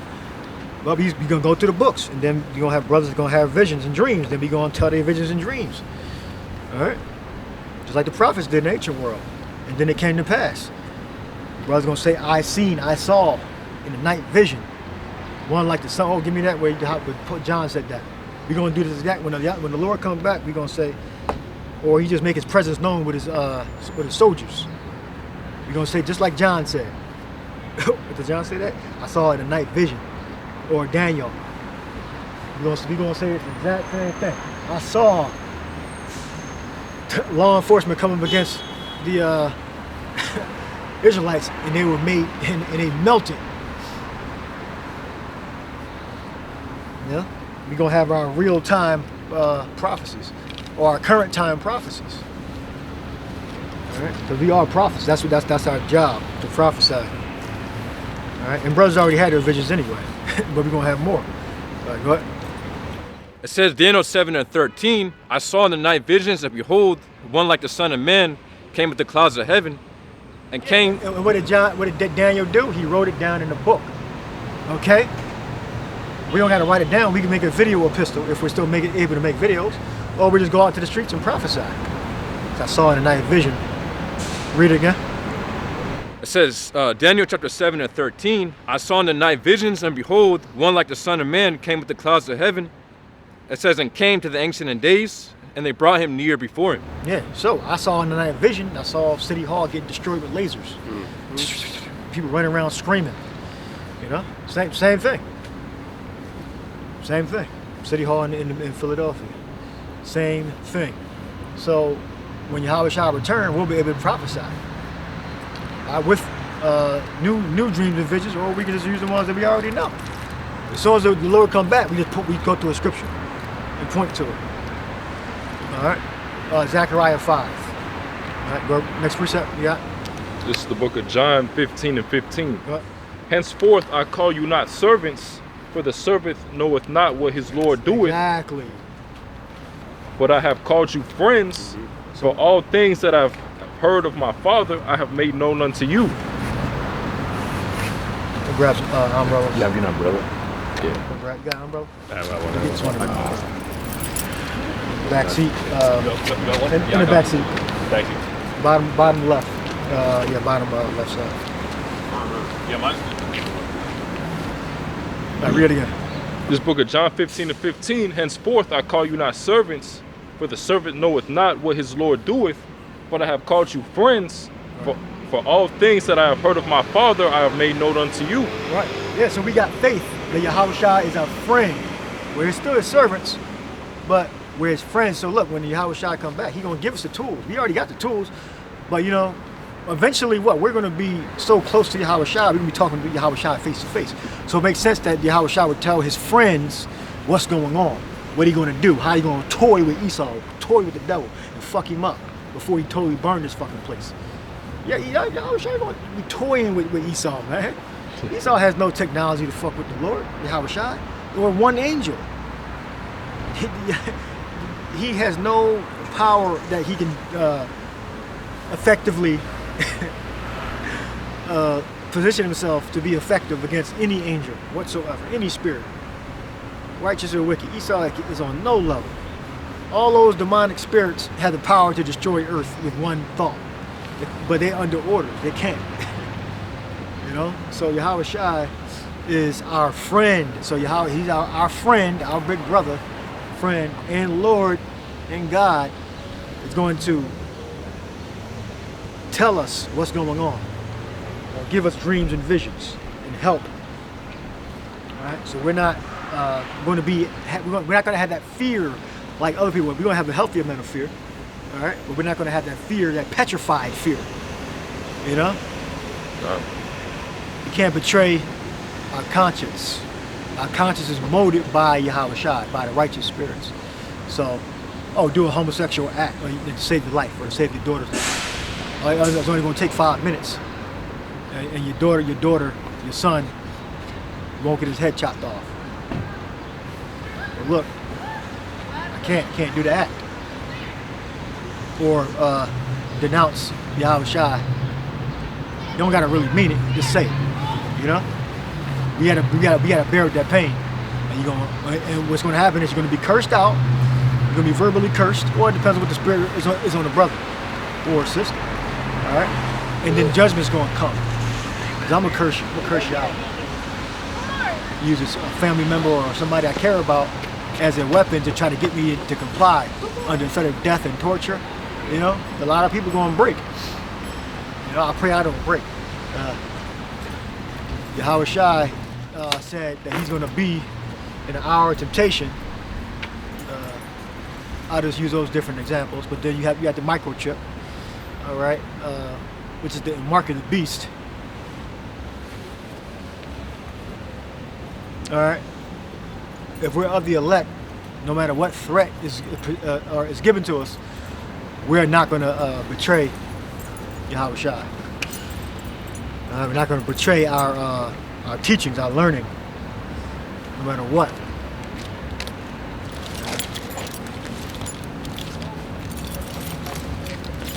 You only have one? Yeah. You can hold it real quick. So. You can get under there if you need to. Okay. So, position yourself there. Should put the signs in the car too. Oh yeah. Can I run down there real quick? Yeah. No, who's carrying the signs? Me. You go put them in the car. Yeah, go put them in the car. Yeah. This is a laminated, right? Yeah, I'll say that should be fine. Yeah, these ones too. They're laminated. Yeah, this. I'm gonna tear the box the up. cardboard though. Yeah. So Esau, Edom, you have a lot to pay for. All right. Yep. We don't look up to Esau in a manner like when it comes to godly stuff. I'm not looking up to fucking Edomite. When it comes to God, when it comes to technology, rhetoric, public speaking, they got their greats. You know, how to drive a fucking truck, management, like, you know, technology. I'm not, okay, we'll look up to you. That's a necessary thing, you know, if you don't have, you know, someone with our own tribe or whatever, or group. So when it comes to godly things, the Bible, the end of the matter, the beginning, what's righteous and all that, there is absolutely no reason to look up to no damn Edomites. All right, if they say something right according to what the scriptures say, then that's good. That's a good thing. All right, but that doesn't mean that you're going to be saved because you say a good thing. All right, what scripture says, it's a great gulf fix betwixt us and you, and you cannot come over to salvation, and we cannot go over to your damnation. All right. Got precept, yeah. This why we wouldn't look up to Esau. Hebrews 12:16. Lest there be any fornicator or profane person as Esau, who for one morsel of meat sold his birthright. Yeah. For ye know that afterward, when he would have inherited the blessing, he was rejected. Right, so that's how we know Esau. He'll be wise in a certain area, but then they drink blood and worship Satan. Like, what the fuck? You discovered microchips and integrated circuits, and you know you made from large computer down to the palm of your hand and all that. Like, okay, you're good mathematicians and engineers, which you got that from the old world and just expanded upon it. But you know, these are things you're good at. But then you creating worship, networking so everyone get together, like Facebook. You yeah, know, well, like, microchips. Yeah. Microchips, integrated circuits, radio waves. You discovered that. You didn't invent radio waves. Right. They already exist. Yeah. You just discovered a way to use it, to tap into what's able to exist. All right? You tap into it. You can't create. Esau don't create things. He just taps into what the pathway is. He tap into it. Yep. All right? So, yeah, we'll look up to you so we can profit from it at that point. When it comes to spiritual things, and no, hell no. All right? And it's all about profit. Bottom dollar. We don't. If it wasn't for that, we wouldn't give a fuck about Esau. Right, exactly. We wouldn't be integrated into Esau's businesses and companies and all that shit. You know, if we could survive on our own, 100%, we wouldn't be working these damn jobs. There would be no reason to. You know, there would be no reasons to study certain things. You know, if we could sustain ourselves, you know, on our own. But the scriptures, what the curse is, that we shall be of all things to our enemy. So we got to integrate into the system to a point. Okay, we're not going to go to godly men. And remember, Yahweh Shai is our friend. So he's going to tell us what's going on. We got to have faith. Whether he's going to faithful unto death, give me that revelation. He's going to keep us from the hour of temptation. Right? Keep us, meaning guard us, secure, safe, I believe. Keep.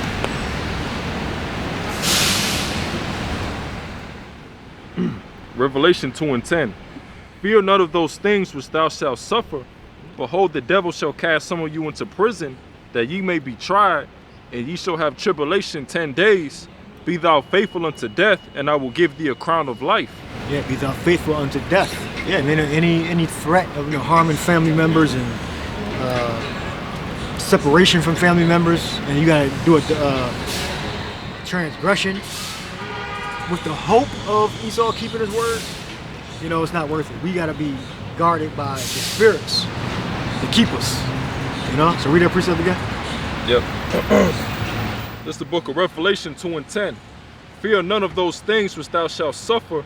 Behold, the devil shall cast some of you into prison, that ye may be tried, and ye shall have tribulation 10 days. First thing he said, fear none of those things.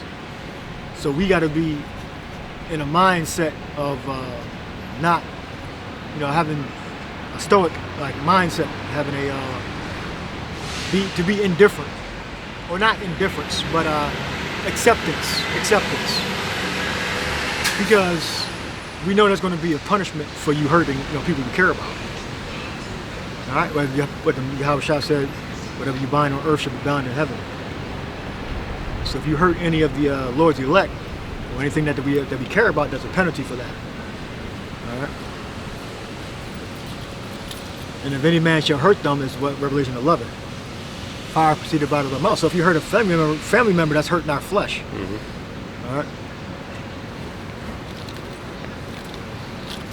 So if a man joins to a woman, that's one flesh. If two women join to a man, it's one flesh. Still one flesh. All right. Yeah, it's sister wives. So if I have 3 wives, 4 wives, you hurt that's my flesh. All right. Bone of my bone, flesh of my flesh. If I have children of them, or not children, or if I have children of them, they're my flesh. Mm-hmm. So if you hurt me, or you hurt anybody I love or care about, that's my flesh. All right.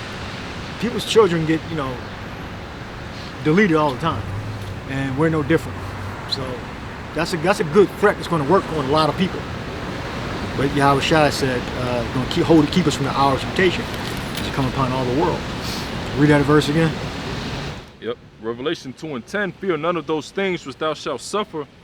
Behold, we will suffer, not we might suffer. We are going to suffer certain things. Some of them may be loss of children, some will be loss of parents if they're still alive, or people that are under your protection, or brothers.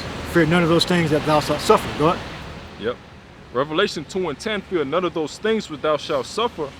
Behold, the devil shall cast some of you into prison, that ye may be tried, and ye shall have tribulation 10 days. Be thou faithful unto death, and I will give thee a crown of life. Yeah, unto death. All right. We're not guaranteed to survive, but we are guaranteed to get that crown of life if we're of the elect. We're going to get that crown. Yep. Right. Strive for it. Strive to truth unto death. Yep. Next precept.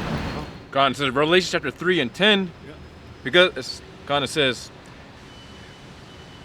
Revelation chapter 3:10.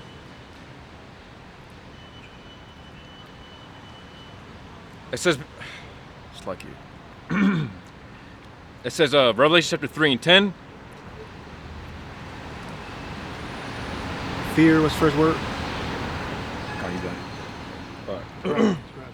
Revelation 3:10. It says, because thou hast kept the word of my patience, I also will keep thee from the hour of temptation, which shall come upon all the world. Keep us from the hour of temptation. All right. Keep us. Go ahead. Read it again. Revelation 3:10.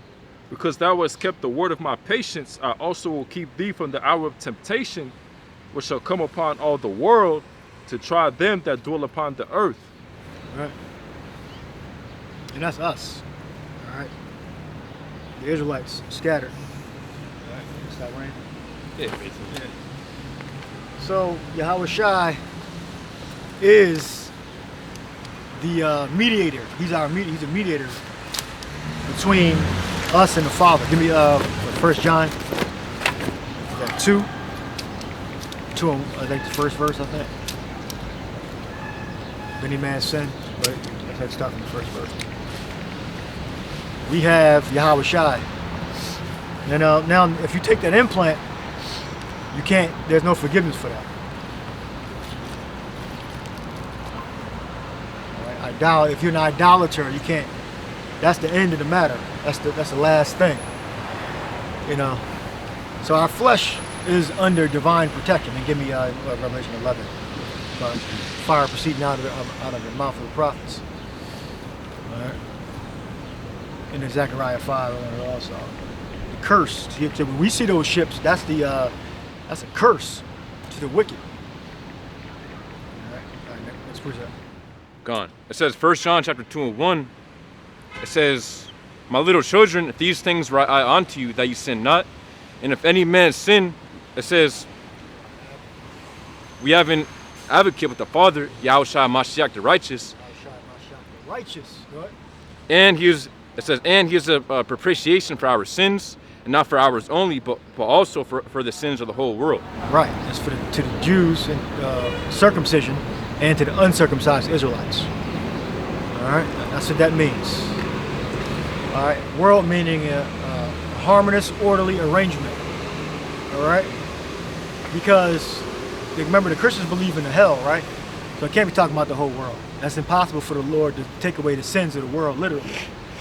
All right. So the world there is in reference to the Israelites that were promised a savior. All right. You don't take away the sins of the world. Okay. You take away the sins of the Israelites that are in the world.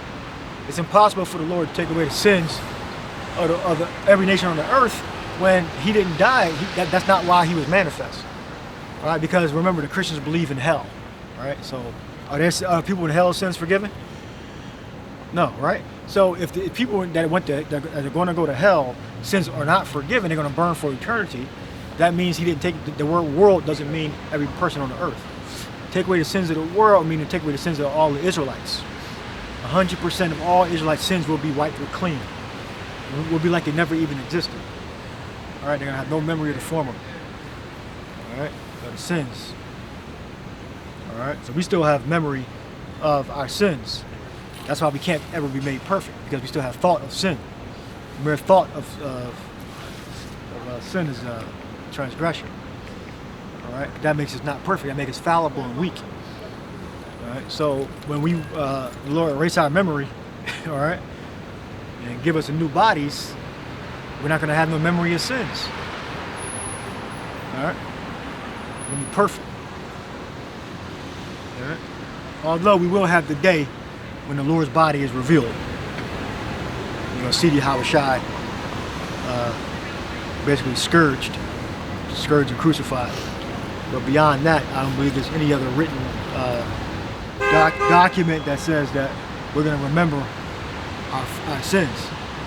Like it says in the book of the Hebrews about the high priest could go up and wash himself and he could sacrifice for himself and then sacrifice for the congregation, but it was still a remembrance of sin. So that's a transgression in itself, to have an evil thought, to have the knowledge of a sin. All right? Yeah. Committing a sin.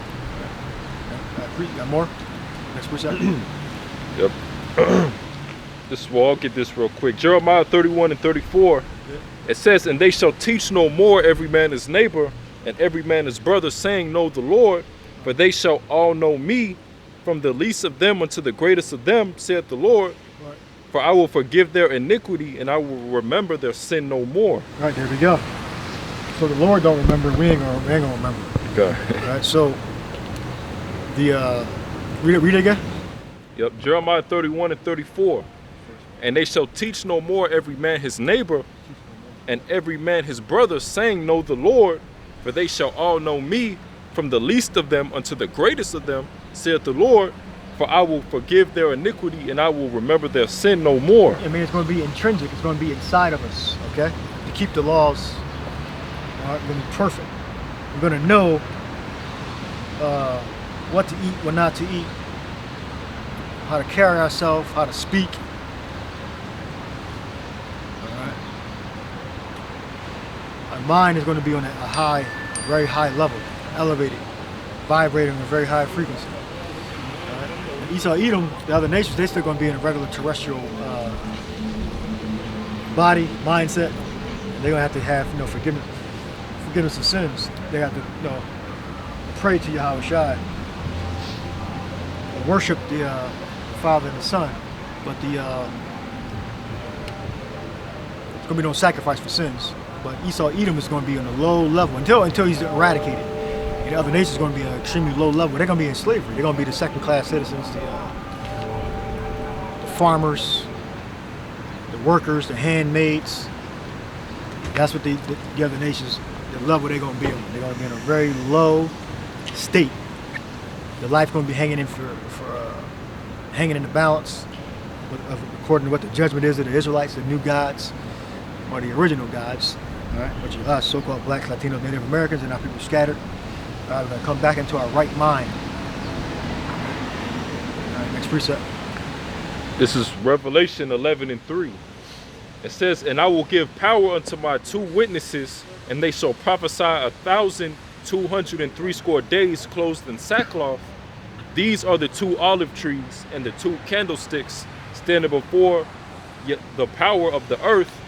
And if any man will hurt them, fire proceedeth out of their mouth and devoureth their enemies." Yeah, that's the curse in Zechariah 5. All right, that's the curse. Go ahead. Yep. Verse 5, it says, "And if any man will hurt them, a fire proceedeth out of their mouth and devoureth their enemies. And if any man will hurt them, he must in this manner be killed." Yeah, that's the judgment. All right, so you hurt one of the elect, you make the threat against the elect. All right, then the judgment's going to come. When the chariots come, they're going to be for our security.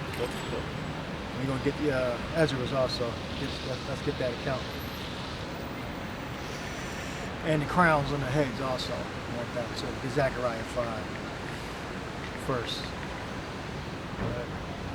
So we believe we're under divine protection. And this ICE thing, it's a catalyst. It's a catalyst. All right. Yeah, we do believe, you're doing it to them. Eventually it's going to spread. All right, it might be a die down period, but we'll see. We got 4 years to figure it out, or 3 years now, I guess, to see if it's going to increase and decrease. Because Esau typically does. He like ebbs and flows on the demonic shit he does. All right, so they're enforcing the law. All right, and soon they're going to enforce the law on so-called law-abiding citizens when they implement that chip. All right.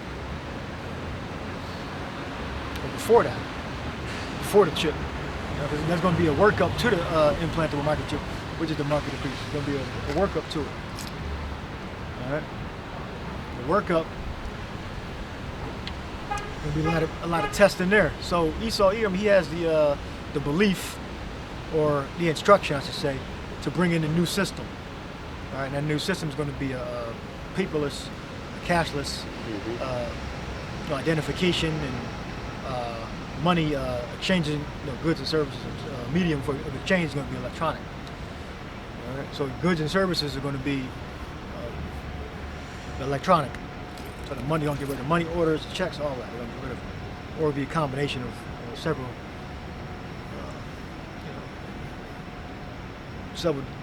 things. But the center is going to be electronic. All right. So the biometrics is what that means. Life, measuring life, measure. Bio means life, and metrics means like to measure something. So everybody has a specific measurement. All right, that's what makes you unique. You have a specific life measurement or body measurement. You have a specific measurement. So they're going to take your measurements that's unique to you, and they put that in a microchip, and put your measurements in a database. And the database is going to be accessed when you come in contact with your unique number, and you'll be able to pull up your measurements in the system, whatever system you're interfacing with. All right. And this is supposed to be more secure. The state power controlling everything. All right. No errors apparently. Doesn't crash. Doesn't lose power. This is what I'm hearing. They doing the data centers are increasing. Is that a fact? Data centers. They're building more data. They're gonna need more power. You're gonna need more microchips. You're gonna need more copper and silver and gold and all that shit. And plastics, robotics. So you might want to get to robotics, all right, before they start putting the chip in your ass. Yeah. But yeah, because they're gonna get rid of all. It depends on. Give me a description on when he's about to fill his belly. So we don't know how far the Lord will allow Esau to get, or what the exact plan is.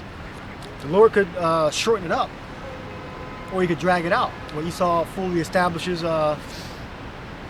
electric cars, full robotics in all warehouses, that could take some years, but it's on the lowest timetable.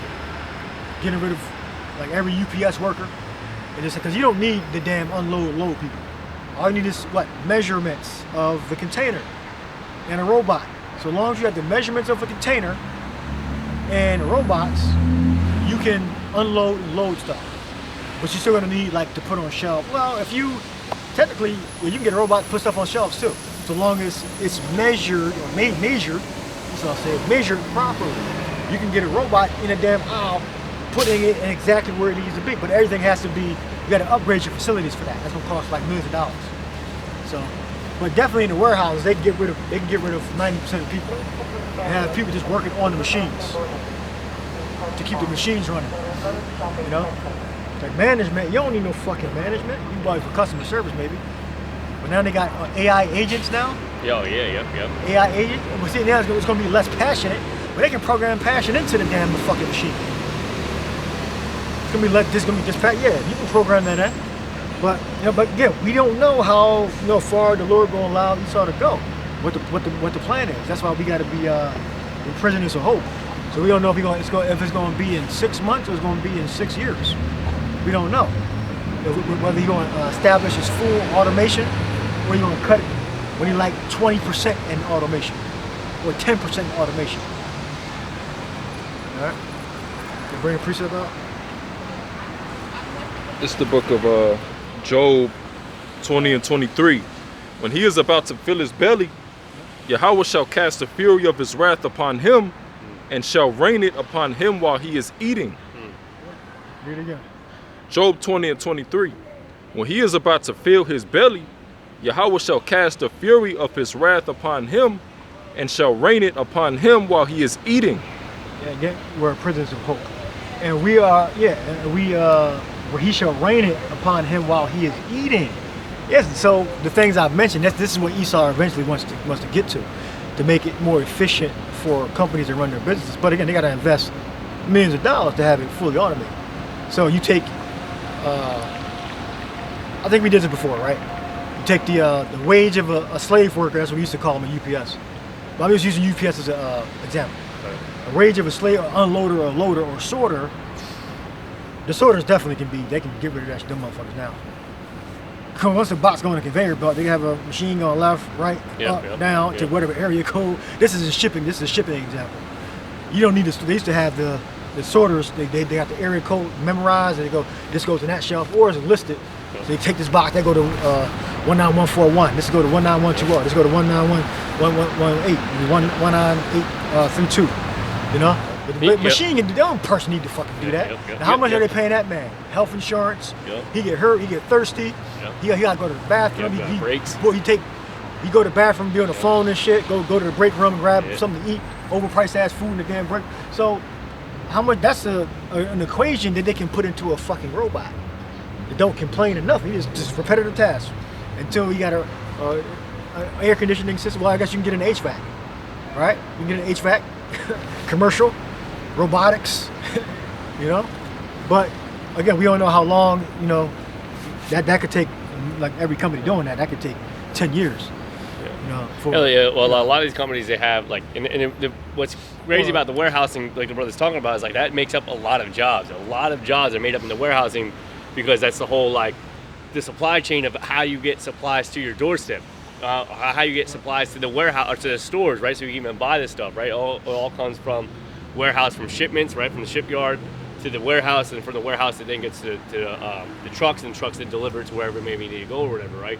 And that makes up a lot of jobs. So if you start to automatize that, you got a lot of people losing their jobs. Right. You know, they have to pivot their careers. Yep. I mean, or go on what they call the universal basic income shit. Yep. Talking about. So I can't see automated cars. I can't see that. I don't believe that they can. I think the Lord will come back before they get like fully integrated. everybody. I can't see the electric. I can see the warehouse partially, like warehouse settings, and even like customer service, like stocking shelves and all. I can partially see that, but I cannot see automated cars 100%. Well, these warehouses have a thing, like a lot of them do. I know one company specifically has a thing, and they call it the Matrix. And it is like fully automated, just robots just picking orders and stuff like that, and then shipping the orders out and stuff like this. It's one little section. It's crazy because like it's just dark with like lights going off and stuff like that. I remember seeing it for the first time. I was like, what the fuck? And so that's the Matrix, where that's what they called it or whatever like that. And that was all fully autonomous. No person worked over there. Just fucking orders coming in and out.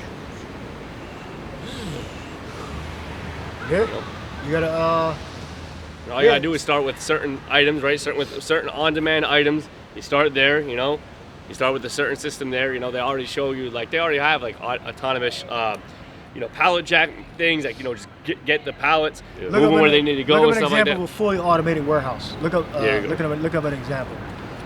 So when he's about to fill his belly, so I can't see fully automated, like they want to get everybody off internal combustion engines and full electric to control where they're going. I can't see that. That would take a very long time, first of all, but it would have to be an aggressive, really aggressive shift in laws, policies, and the economy. Yep. For like that to happen. So again, it's not impossible. I'm not saying it ain't possible. So one day to get up and say, oh, but we're banning gasoline cars. Right. There is a ban, like 2030 or 2035, something like that, in California. But again, that's still like, it's not concrete, And then when other states adopt it, we don't know. So put us on a grid. The grid, and the grid is control. You go to shopping centers, like Giant has them, right? The little freaking cleaning thing. I don't know what they call it, but BJ's got that too. Is that what that's? BJ's. Yeah. They got a security droid too. Okay, all right. Giant. That goes around with a camera system. They got them in hospitals too. Yep. I was delivered to this one hospital in Christiana Hospital over there, Newark. They have this damn droid that walks around with a advanced camera system on it, and takes the elevator and everything. I guess goes around, checks for theft. I guess security checks for theft, and I guess identify people, take the records of their faces and uniforms, and so if something happened, they have like records of this droid going throughout the whole building. More information besides the static cameras that can physically like go through the building. I call it a security droid. This is like Star Wars reference. Security droid going around, like an extra layer of security. Instead of a security guard walking around, like, okay, I saw this, say, African American, blue jacket, boots, pushing a cart at 1:55 a.m. on Tuesday. 1:55 p.m. on a Tuesday. So then the bomb goes off, and then they go back to the records, And they have like static cameras pushing it up too.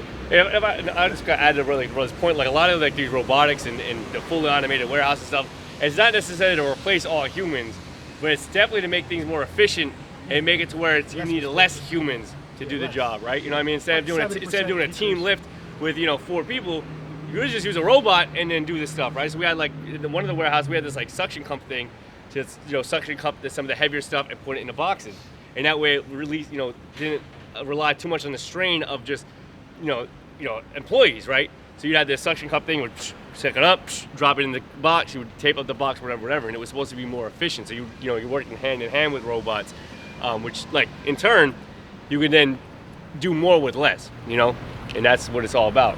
Using robots to do more with less. Okay. Yep.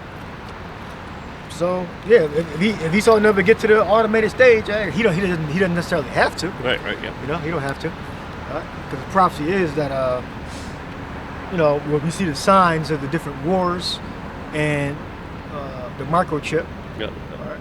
Well, I got a precept. So go ahead. It's Psalms 10:1. It says, "Why standest thou afar off, O Lord? Why hidest thou thyself in times of trouble?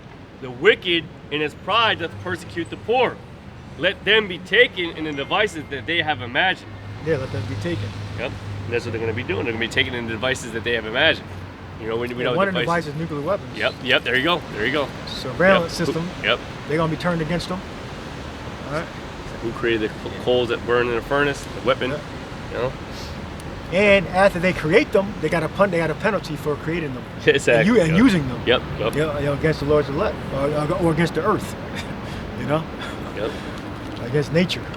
Yep. Esau gonna pay for it. Yeah, all this technology that they're using as a device, as a scheme, is a plot to further control the masses of the people, as they're literally going to be taken in that same technology that they're using to try to control. Yeah. So like I said before, Esau. It's like that's what they're trying to do, like transhumanism, right? That's why they're trying to combine man and machine. Right. That's a real push that Esau really trying to push for. Right. To play more like God. And he only need to get but so far with that transhumanism shit. Right. Yeah. Esau normally does, from the record. Hindsight it is 2020. So and we are not naive. Things can just drastically change very quickly. Also, Esau normally he rolls something out, experiments on it, and waits a little while, and then he puts it in place. Was that? No, that you had a short time to bring that out. Yeah. Because so like the brother's saying, like we know that historically he likes to implement things very slowly, and but now that he knows that he's got a short time, things will really speed up. Like the scriptures even talk about. Well, we're not ignorant of the time of his coming. What Thessalonians? Something about or in John says, as of the day of the Lord, you need not that I write unto you. Yep. All right. So we know. So no matter what happens, whether it's a year or 3 years or 6 months and 3 years, we're not complacent. We know that it's going to go down. Yeah. All right. It's going to go down eventually. All right. And our job is watch. We hasten the day, but our job is not. We're not making the Lord come back. Nope. That's not that's not even possible. If the Lord wants him to establish, robotics, automation in warehouses and customer service, flying cars, and that's way crazy. If he want to do the hoverboards, if he want to do the automation, then he do automation. He want to cut it, get him 20% into the automation thing. Or 20% into the, or 10% or 5% into the controlling all the cars and shit. But it's up to the Lord. But we know Esau's kingdom that he's trying to bring in is control. This is why we bring up. This is why I'm bringing up these things about automation. It's control. All right, and the universal basic income. So again. Which you see these post sci-fi type films. These films where people what's some good ones? The one with Matt Damon.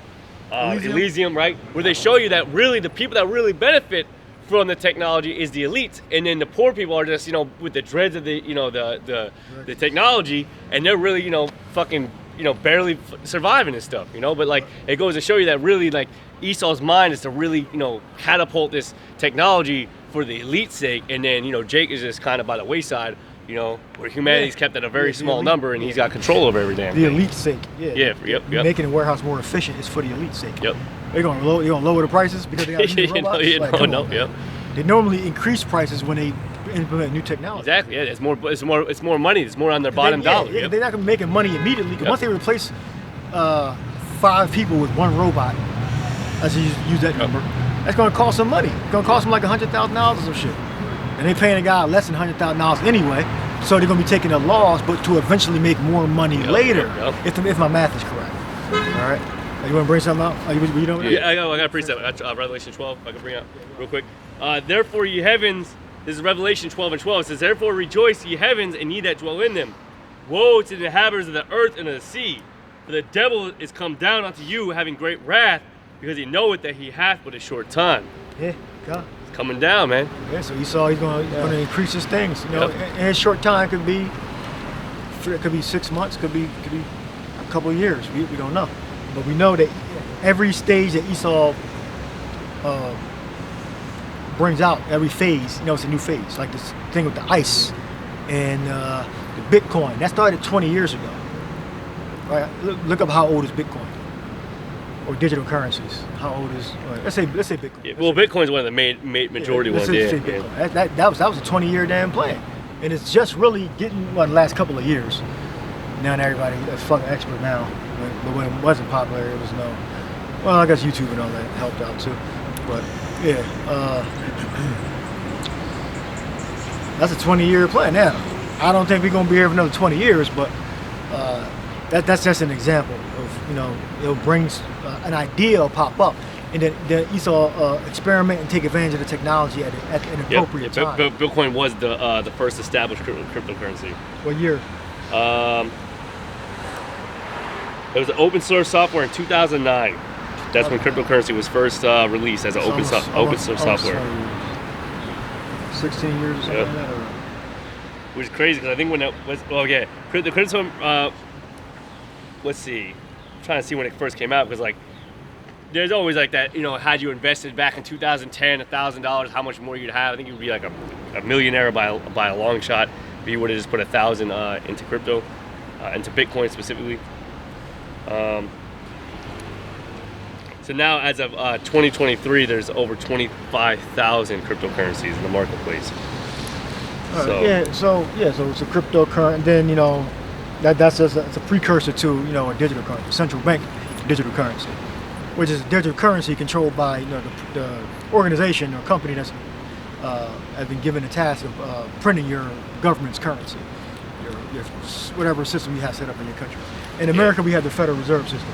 And if you want to go back to the laying of the tracks of Bitcoin, they're saying the history goes back to 1983, where an American cytographer, David Calm, conceived of a type of cytographic electric money called e-cash. It says later in 1995, he implemented it through DigiCash, an early form of cryptographic electronic payments. 1983. Yeah, so it seems like the history goes from 1983. That was the stepping stones to what became Bitcoin.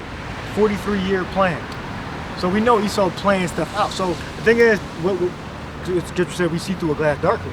So we can see kind of what sphere they're on, but it always could be something else. Yep. So 1983, and probably before that, but let's say 1983, right, exactly, like a 40-something plan. So what part of the planet are they on now? Yeah, exactly. Yeah, yep. We kind of know, but we don't have all right, and that's the thing is like you don't really know the plan of Bitcoin until you see Bitcoin, what it is and what it blows up, and then you go back and then you see the history like, oh, they implemented this shit, they planted this seed forever ago. It's like it is like planting a seed. The way Esau does his deeds and all that, he plants a seed and it's like next thing you know, it's like damn, you see a tree and next thing you know it starts having fruit on it. Like you didn't know it was apple tree until the fruit's formed, and it's like this at this point now it's there. It's here. Why is this law in the books? Yep. Oh, now we know why this law was 20 years ago. They put exactly. Yep. Yep. So it's coming to fruition right now. Yep. So a lot of fruits and eggs are hatching right now that were planted, 20 years ago, 40 years ago, 43 years ago. Yep.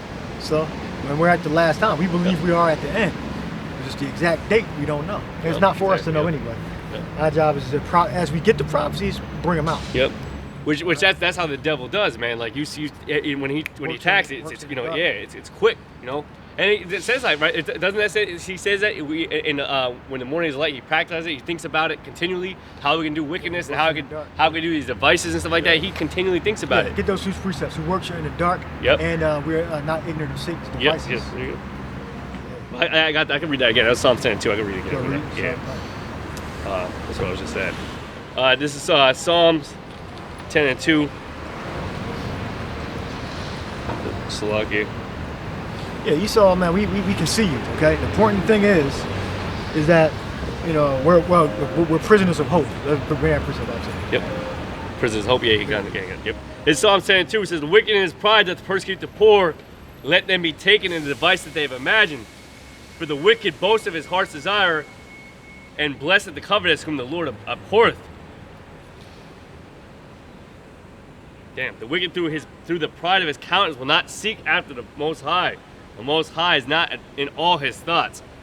So while he's thinking about all this evil stuff, he's not thinking about the Most High. He's not thinking about the punishment or the recompense that's going to befall him. He's not thinking about how this will affect him for all the evil that he's doing amongst Jake and to Jake.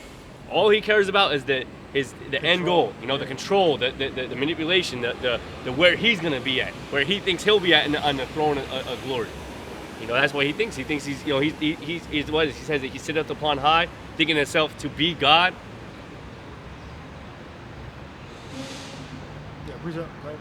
Khan. So it says, Isaiah chapter 29:15. It says, "Woe unto them that seek deep to hide the counsel from the Lord Yahweh, and their works are in the dark, and they say, Who seeth us, and who knoweth us?" Damn. Who seeth us, who knoweth us. All right, that's the how the Illuminati did the fucking they work. Like the Epstein files that they don't want to fucking release. Like all that wickedness that they be doing from high up. They think they can get away with this kind of wickedness, and that's like low level. All that stuff is low level. That's he just put that in the news so we can be focused. Exactly. Yeah. Yep. Yeah. You think or like the whole fucking Diddy shit that was going on. That's all low level wickedness. That's we all already know that they all freaks and doing all that stuff. If they freaks, why it's a crime to be a freak now? They all willing participants. Of being freaks. Now it's a crime. Yeah. Okay. Yep. We talking about actual, human sacrifice type stuff that they do. The things that they do to, their so-called gods, Molech, Baphomet, the actual true worshiping of Satan. Yeah, changing the laws. We originally had, a gold standard, and then exactly. A trust standard now. Yeah, from an actual, what's that? What was it before? It was Federal Reserve note. What it actually was, a certificate. It was reserved with actual gold. Yes. It was an actual a 1-for-1 replacement. The one gold for the $1, and you would go back and replace it. Now they try to say it's the same. It's not. Now you're buying gold. You're buying gold with the currency of the Federal Reserve. No, before it was a 1-for-1. You're giving gold for trust. Yes. This has power to do something. You're giving real money for trust. Yep. Or for fictitious money. It's still money though, but and that's the mind game Esau implemented. He just created money. Yeah, that's all. Exactly. He already had seen the end term of, if I take away gold and I make this note be worth something, and then I can then let people borrow on this, and I can try to charge interest on this. Look how much powerful and wealthy we can become. This is what this is how elites really thought. And they go into that, like the first banking system, like they just started lending out money, but like it didn't matter because no one would come back to the banks to request all their gold at once. But they knew that they lent out more than they even actually physically had, and then they charge interest on it. So they seen from that part, like we can make a lot of money off of this. We can become wealthy. That's why who's the one that said, I care not who make the laws, just give me. One of the Rothschilds. Yeah, one of the Rothschilds, right? So like they see where the control and power, or the power that is in money. Is it? Evelyn, it might have been Evelyn D. Rothschild. Mayor M. Shell Rothschild. Do you have the quote? Yep, Khan. So it says, the phrase often misattributed to Mayor M. Shell Rothschild is "permit me to issue the control." It says, "Permit me to issue and control the money of a nation, and I care not who makes its laws." Yep. So did he say or he didn't say? Yeah, because the way because it's saying, like, when you first read that, it's basically saying that it was misinterpreted to him. So who said it? It says, so origin, the quote is falsely attributed to Mayor M. Shell Rothschild. We know that part. Who said it? It says, Liz Truss used a quote. Well, it's not being direct. Not being direct. Okay. All right. Well, the quote was said. Yeah. All right? Yeah. Exactly. Right. And whether or not the Rothschild said it or not, it obviously is attains to him. Yeah. You know, even if he didn't say it, he fucking sure as hell thought it. You know. Yeah. Because why would he do all the thing? Why would these Rothschilds and the elite banking families do that thing if they didn't realize the importance and the amount of control that they can get with it? Okay, it says, the original version, it says, "Let me make the songs of a nation, and I care not who makes its laws." This version is attributed to Andrew Fletcher, an 18th century Scottish writer and politician. So I guess people are saying, well, I guess it's popular to say that Mayor M. Rothschild said it, but it says, well, there's no primary source proving he said it. The quote has been used to describe the immense power that controlling will. Yeah, there you go. Yeah, based upon his actions. Right. So they're inferring that's what he meant by his actions. So, hey, he got a lot to pay for. Yeah, All right, let's bring his last precepts out. Yeah, I got some. It says Psalm chapter 2 and 1. It says, why do the heathen rage and the people imagine a vain thing? Yeah, there you have it. You know, Esau's and of course, as well as these other nations, you know, they're raging, and ultimately the final thing that Esau wants is to achieve his NWO, which, you know, that right there is a vain thing, because, you know, just like before of course, you know, the Tower of Babel, you know, guess what? Of course, once Yahushua comes back, he's gonna throw that down too. Of course, the NWO. Yeah. Revelation 11. Yeah, Read that? Read that. Brother's Holy, Prisoner of Hope. But there was a precept you called out when I read Psalms 10 and 2, and I forget Satan what it was. devices. Was that? Devices. Oh yeah. Devices. Con. That's what I specifically wanted to get that. Go ahead, go ahead. Yeah, kind of, that's it.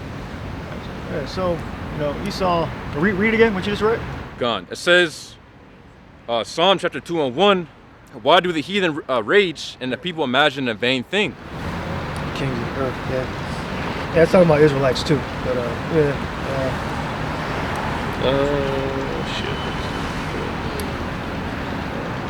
Kings of the earth, read the whole thing. Gone. It says Psalm chapter 2 and 1, why do the heathen rage and the people imagine a vain thing? The heathen, the people, what?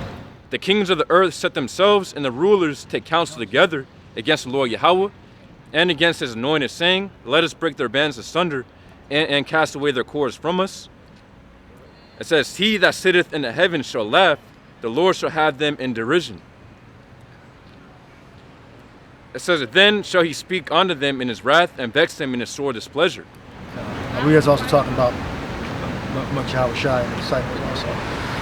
All right, so in the rulers of the Pharisees and the Pontius Pilate and the Roman government. But Esau, his system can't last. This is an experiment that's going to come to an end, and we're going to continue to prophesy that Babylon America is going to come to an end. But how bad or well you think we're doing? Did you already get bounds you cannot pass? Yeah. We got that right now. You can read again. I mean, I got you when we get. So Joel 14 and 5, it says, seeing his days are determined, the number of his months are with thee. Thou hast pointed his bounds that he cannot pass. We may have better different than Joel. It was the fill his belly. That's So what it's I belly, read. okay, so that was different. Okay. Yeah, it's pointing them bounds they should not pass. Yeah.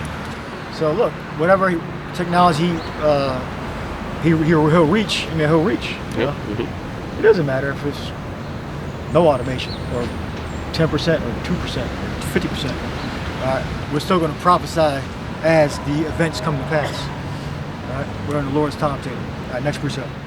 2 Corinthians 2 and verse 11. It says, lest Satan should get an advantage of us, for we are not ignorant of his devices. We're not ignorant of his devices. Now read it 2 verses up. Start at here. Verse 9 says, for to this end also did I write, that I might know the proof of you, whether you be obedient in all things. To whom ye forgive anything, I forgive also. For if I forgave anything, to whom I forgave it, for your sakes forgave I it in the person of Hamashiach. Lest Satan should get an advantage of us, for we are not ignorant of his devices. Yeah, well, that's compassion, mercy, on brothers. So we know how Esau Edom, he has the power of illusion and accusation. The scriptures say that he will accuse us before the Father day and night. so they could, bring up different technologies and different doctrines to pollute, brothers' minds on thinking a certain way about a brother or a teaching. All right. So we're not ignorant of Esau. That's one of his devices, deception. All right. Hatred. So we know how Esau has many devices. It's not just one. He has many devices to try to divide us, and with religion and doctrine. All right. So we know that Esau Edom is a master deceiver, a mistress of witchcraft. It tells you that. What, Nahum? Well, good. What is it on That that? was it. Wait. All right, next precept. It's the book of Zechariah 9 and 12. Turn you to the stronghold, ye prisoners of hope. Even today do I declare that I will render double unto thee. When I have bent Judah for me, filled the bow with Ephraim, and raised up thy sons, O Zion, against thy sons, O Greece, and made thee as a sword of a mighty man. Yeah, that's one of Esau's devices, dividing the tribes. All right? Dividing the tribes. We're not ignorant of his devices, so we forgive. We forgive. Thing in front. Oh yeah, Yeah, fell. the handle The handle, yeah. So that's a major technique that Esau does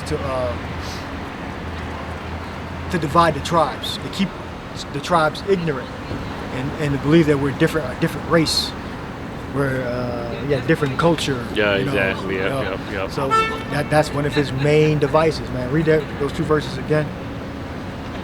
Read the verses again. God. Yeah, he'll have you fighting over fucking colors and shit, like Bloods and Crips and stuff like that. Like Esau, master manipulator. Yep.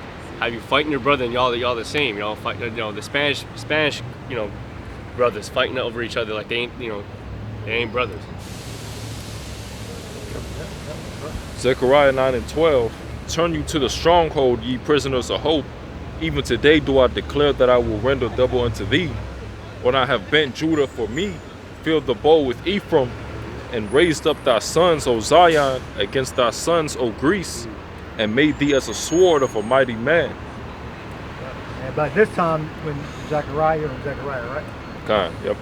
The reference is to the Edomites that took over Greece. All right. But during this time, the Japhet was still ruling Greece. Japhet, and you had Israelites mingled amongst Japhet. All right. Or Yawan. So this is a future prophecy when the Macedonian Edomites took over Greece and did their genetic genocide by murdering and deporting, taking over those offices of the Greeks, and installing their people in their different courthouses and government. All right. Is that it? That was it, That was yeah. it. All right. What do you got? Gun. So it says Hosea chapter 4 and 6. My people are destroyed for a lack of knowledge. Because thou hast rejected knowledge, I also will reject thee, that thou shouldn't be no more a priest to me. Seeing thou hast forgotten the law of thy power, I also will. It says, I will also forget thy children. Right. So that's the curse that we're under. So we have to come back to the Father through Yahushua, through the Messiah, to get the knowledge of how to escape the damnation, how to escape the hellfire. That's going to burn Babylon, America up. And when Yahushua make a second coming to being in the Lord's good graces, to receive that crown. All right. So that lack of knowledge is the thing that separated us from the Father. That's why Yahushua was manifest to bring us back to the Father. There's more. Yeah, I got another one. It says Proverbs chapter 19 and 2. Also that the soul be without knowledge, it is not good. It says, and he that hasteth with his feet sinneth. Yeah, without knowledge that's a sin. You gotta have knowledge. The law says seek the Lord's face. We gotta seek the Most High Yahweh and His Son's face, Yahushua. So meaning his mannerism, his manner. Who is he? His prophecy. His order, his law and order. We have to seek it. And we can do the best we can in these bodies of death. These chains of darkness. The best we can in these bodies. All right. More? Yeah, come on. That's it. That's it. Read it. Yeah, I got one more here. This is 1 Corinthians 10 and 13. I'm reading the KJV and the NLT. 1 Corinthians 10 and 13 says, "There hath no temptation taken you, but such as is common to man. But the Most High is faithful, who will not suffer you to be tempted above that you are able, but will with the temptation also make a way to escape, that you may also be able to bear it."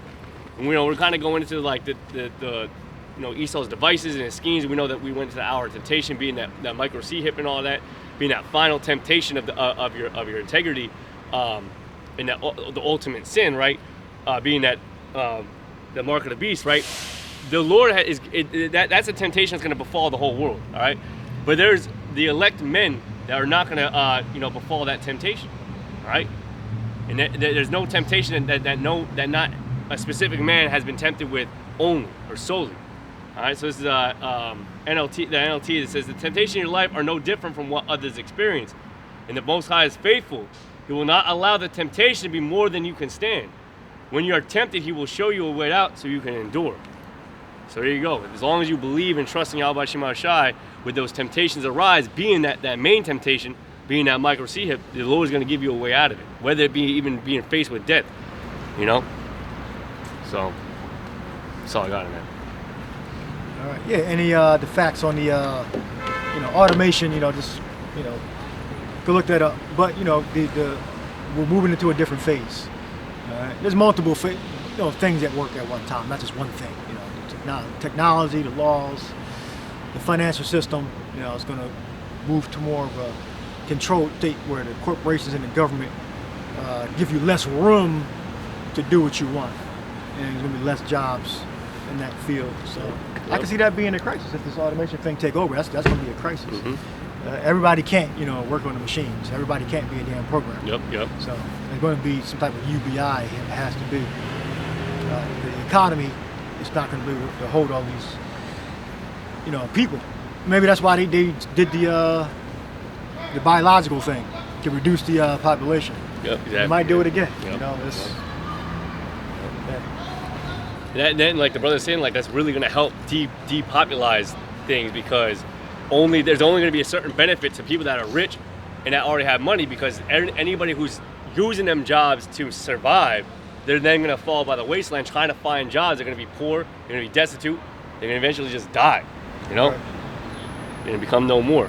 Right. Unless they do the universal basic income, and everybody just gets a check. Oh, yeah. So right. They keep you in a house or in your neighborhood, with minimum resources, but you're not going to die. And then eventually, you got to take the implant. Yeah, there you go. So we'll see. Drastic things. We're living in exciting times. Overnight, 7 major U.S. companies could just switch to this new technology and just automatically use this software, and then there's a mass exodus of employees, and then where they're going to work. So it could happen. So we got to brace for whatever comes. If I could add real quick to your point, like a good example is like the credit cards that have NFC in them and chips in them. I mean, you can't even use a barcode reader if you go to this place and use a barcode on your credit card, they immediately tell you can't do it. You have to use a chip, and then it's like after it fails, then you can finally swipe your card. But like that they laid the foundation for that NFC and the chip being integrated with your credit cards, that like it came to a point where it's like there's not one card out there that does not have either the microchip that microchip in there or the NFC chip in it. It has one of the two, or it usually has both. A lot of credit cards, they won't have the NFC on it where you can just like the tap and pay, but they will have the insertable chip. Yeah. And that was, they made it to where it's mandatory to have that. Like I remember that I had a card, this is already probably like 5 years ago now, that I had a card that didn't have it, and then they sent me one talking about, there was an issue, we had to send you this. It's like I was like trying to hold off on even getting that type of credit card, but then they just behind the baggage trip. Trip. Yeah. And then they all of a sudden they said you could tell it was some bullshit that they were just moving into compliance. That's yeah. And make sure they have the right the chip cards out. Exactly. Yep. But all it could take is this one little thing, like the brother said, and they already have the tech. And then all those kind of think of it like the draft. Readers. You gotta register. Everybody had to register. Oh, yeah. For the draft for war. An event happened. then you had to, if you were within a certain parameters, you had to sign up. So it was a continuous thing for years. You had to keep signing up. So whatever law they pass or policy, you know, eventually everybody going to get on board. Yep. And if it's a microchip, you know, you're not supposed to take it. Yeah, exactly. In your body, you're not supposed to take it no matter what's going on. Yep. You don't take the implant microchip. There it is. But just, I interrupted you. No, that was it. That was it. Yeah, basically that was it. Anything else? Yeah. I got some real quick. Okay, go ahead. So I said, what's the percentage of automation in the world? In short, it says there's no definitive figure for a percentage of the world automated, since automation spans robots, software, process automation, etc. But here are useful benchmarks. It says global robot. Mainly robots. Yeah, robots. Yeah. It says global robot density in manufacturing reached. It says 162 robots per 10,000 employees in 2023. More than double what it was 7 years prior. Damn. What date did they reference? 2023 study. 2023. Yeah, more than double. Yeah. Yep. Okay. 7 years. It doubled from only a mere 7 years. So imagine another 3 years, another 5 years. It says 53. They can get an investment and increases the frequency. Hey, yep. Yeah. Shoot, remember they were like teasing those robot dogs? I mean, you would probably take that, 15 years ago they were teasing those robots, and now look at them. But the dogs? Yeah. They teased that a while. I remember they first teased that a There's a lot while of fake back. videos that people thought were real. It was AI. But that was going around. There's a lot of AI videos. So, like that Boston Dynamics shit. Oh, yeah, That was AI, but people thought that was real though. That shit was all fake. The gun, the shooting and all that shit, that's all AI. People thought that shit was got real. them AI That videos. shit was not real. All right, it was AI. All right, and that was years ago. And that video kept going around. That was all AI. Now they had the technology they can move around. But you can kick them and they can get up, kick them, get up. But those videos, that was real. They would kick them and they would Yeah, the get up and bounce and all that was a Boston but Dynamics. the guns and the shoot, that was all AI. People were thinking that shit was real. That's what they want to get to. They want to get to that point. You know, when that response times and how fluid it was and all that was all AI. But that's in the imagination. That's in Esau's imagination. And how they had so many people fooled. Hey. And that was back then when AI really wasn't a thing. Yeah. But that's when it was like kind of just starting probably. But yeah, that's before the whole AI thing was getting really big. You know, the original Boston Dynamics video with the guns, shooting the guns and all that shit. If there was even actually Boston Dynamics, I don't know.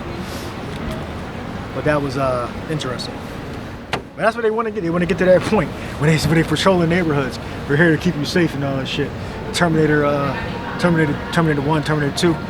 A security droids at every corner. Yeah, see, You're selling drugs. That's back in 2010. Remember that? 2010. 2010. Oh, yeah. I specifically remember this. I'll show you. And that was real. Yeah, Boston Dynamics back in real. 2010. Yeah. All right. And you can look at what Boston Dynamics is doing nowadays with the robots and stuff. I think they've showed basically a exoskeleton of a basically human is doing backflips and stuff like that. And it's actually Boston Dynamics. You know, shows him kicking the balls and stuff like that. I don't know if you still see He's it. looking at us. That's why. He's looking at. We got out of the car. He looked at us. You see it? Yeah. Yeah. But there he's kicking the dog. Yeah. You know, back in 2010. And this is, this is bulky. A lot of things going on. A lot of like, a lot of stuff. A lot of, like I said, like there's a lot of. It's just bulky. It's not as fluid area to slip on the ice or like that. Now you look at it, it's a lot more slimmer in design. The electronics in it and all that. The chips in it are a lot smaller, so it's a little bit more compact, more practical. But yeah, here we go. Yeah. That was what, 2010. So, about 15 years. 15 years, yeah. 15 years. Yeah. Crazy. As long as we've been out here. Oh, yeah.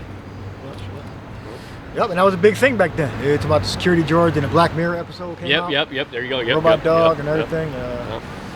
Then they started standing upright. Then they had Japanese had their prototype and all that stuff, and then the United States had their prototypes, and they had some European prototypes, and then Tesla came out with theirs. So it was increasing. So the plan been laid down for 20, 30 years, Yep, exactly. 40 years, 50 years, and now a lot of the plans are coming to fruition in 2020, 2025. So Yep. we still here, but eventually we're not going to be here. Exactly. There So you go. There it is. we got to just Continue to preach. All right, you want to finish that off or you done? So it says 53% of businesses globally have implemented robotic process automation or RPA in some workflow. Yeah, the big thing is, the manual labor, that's going to be the thing that's going to be a mass exodus of jobs, the destruction of jobs. But you don't need nobody to unload and load trucks anymore. Once you get that, that's going to lay off a lot of people. So they got to go, I guess, other labor jobs somewhere else or pivot their careers. Then they're going to implement that chip. So, all right, we'll leave it there. I hope you're edified. Shalom. Shalom.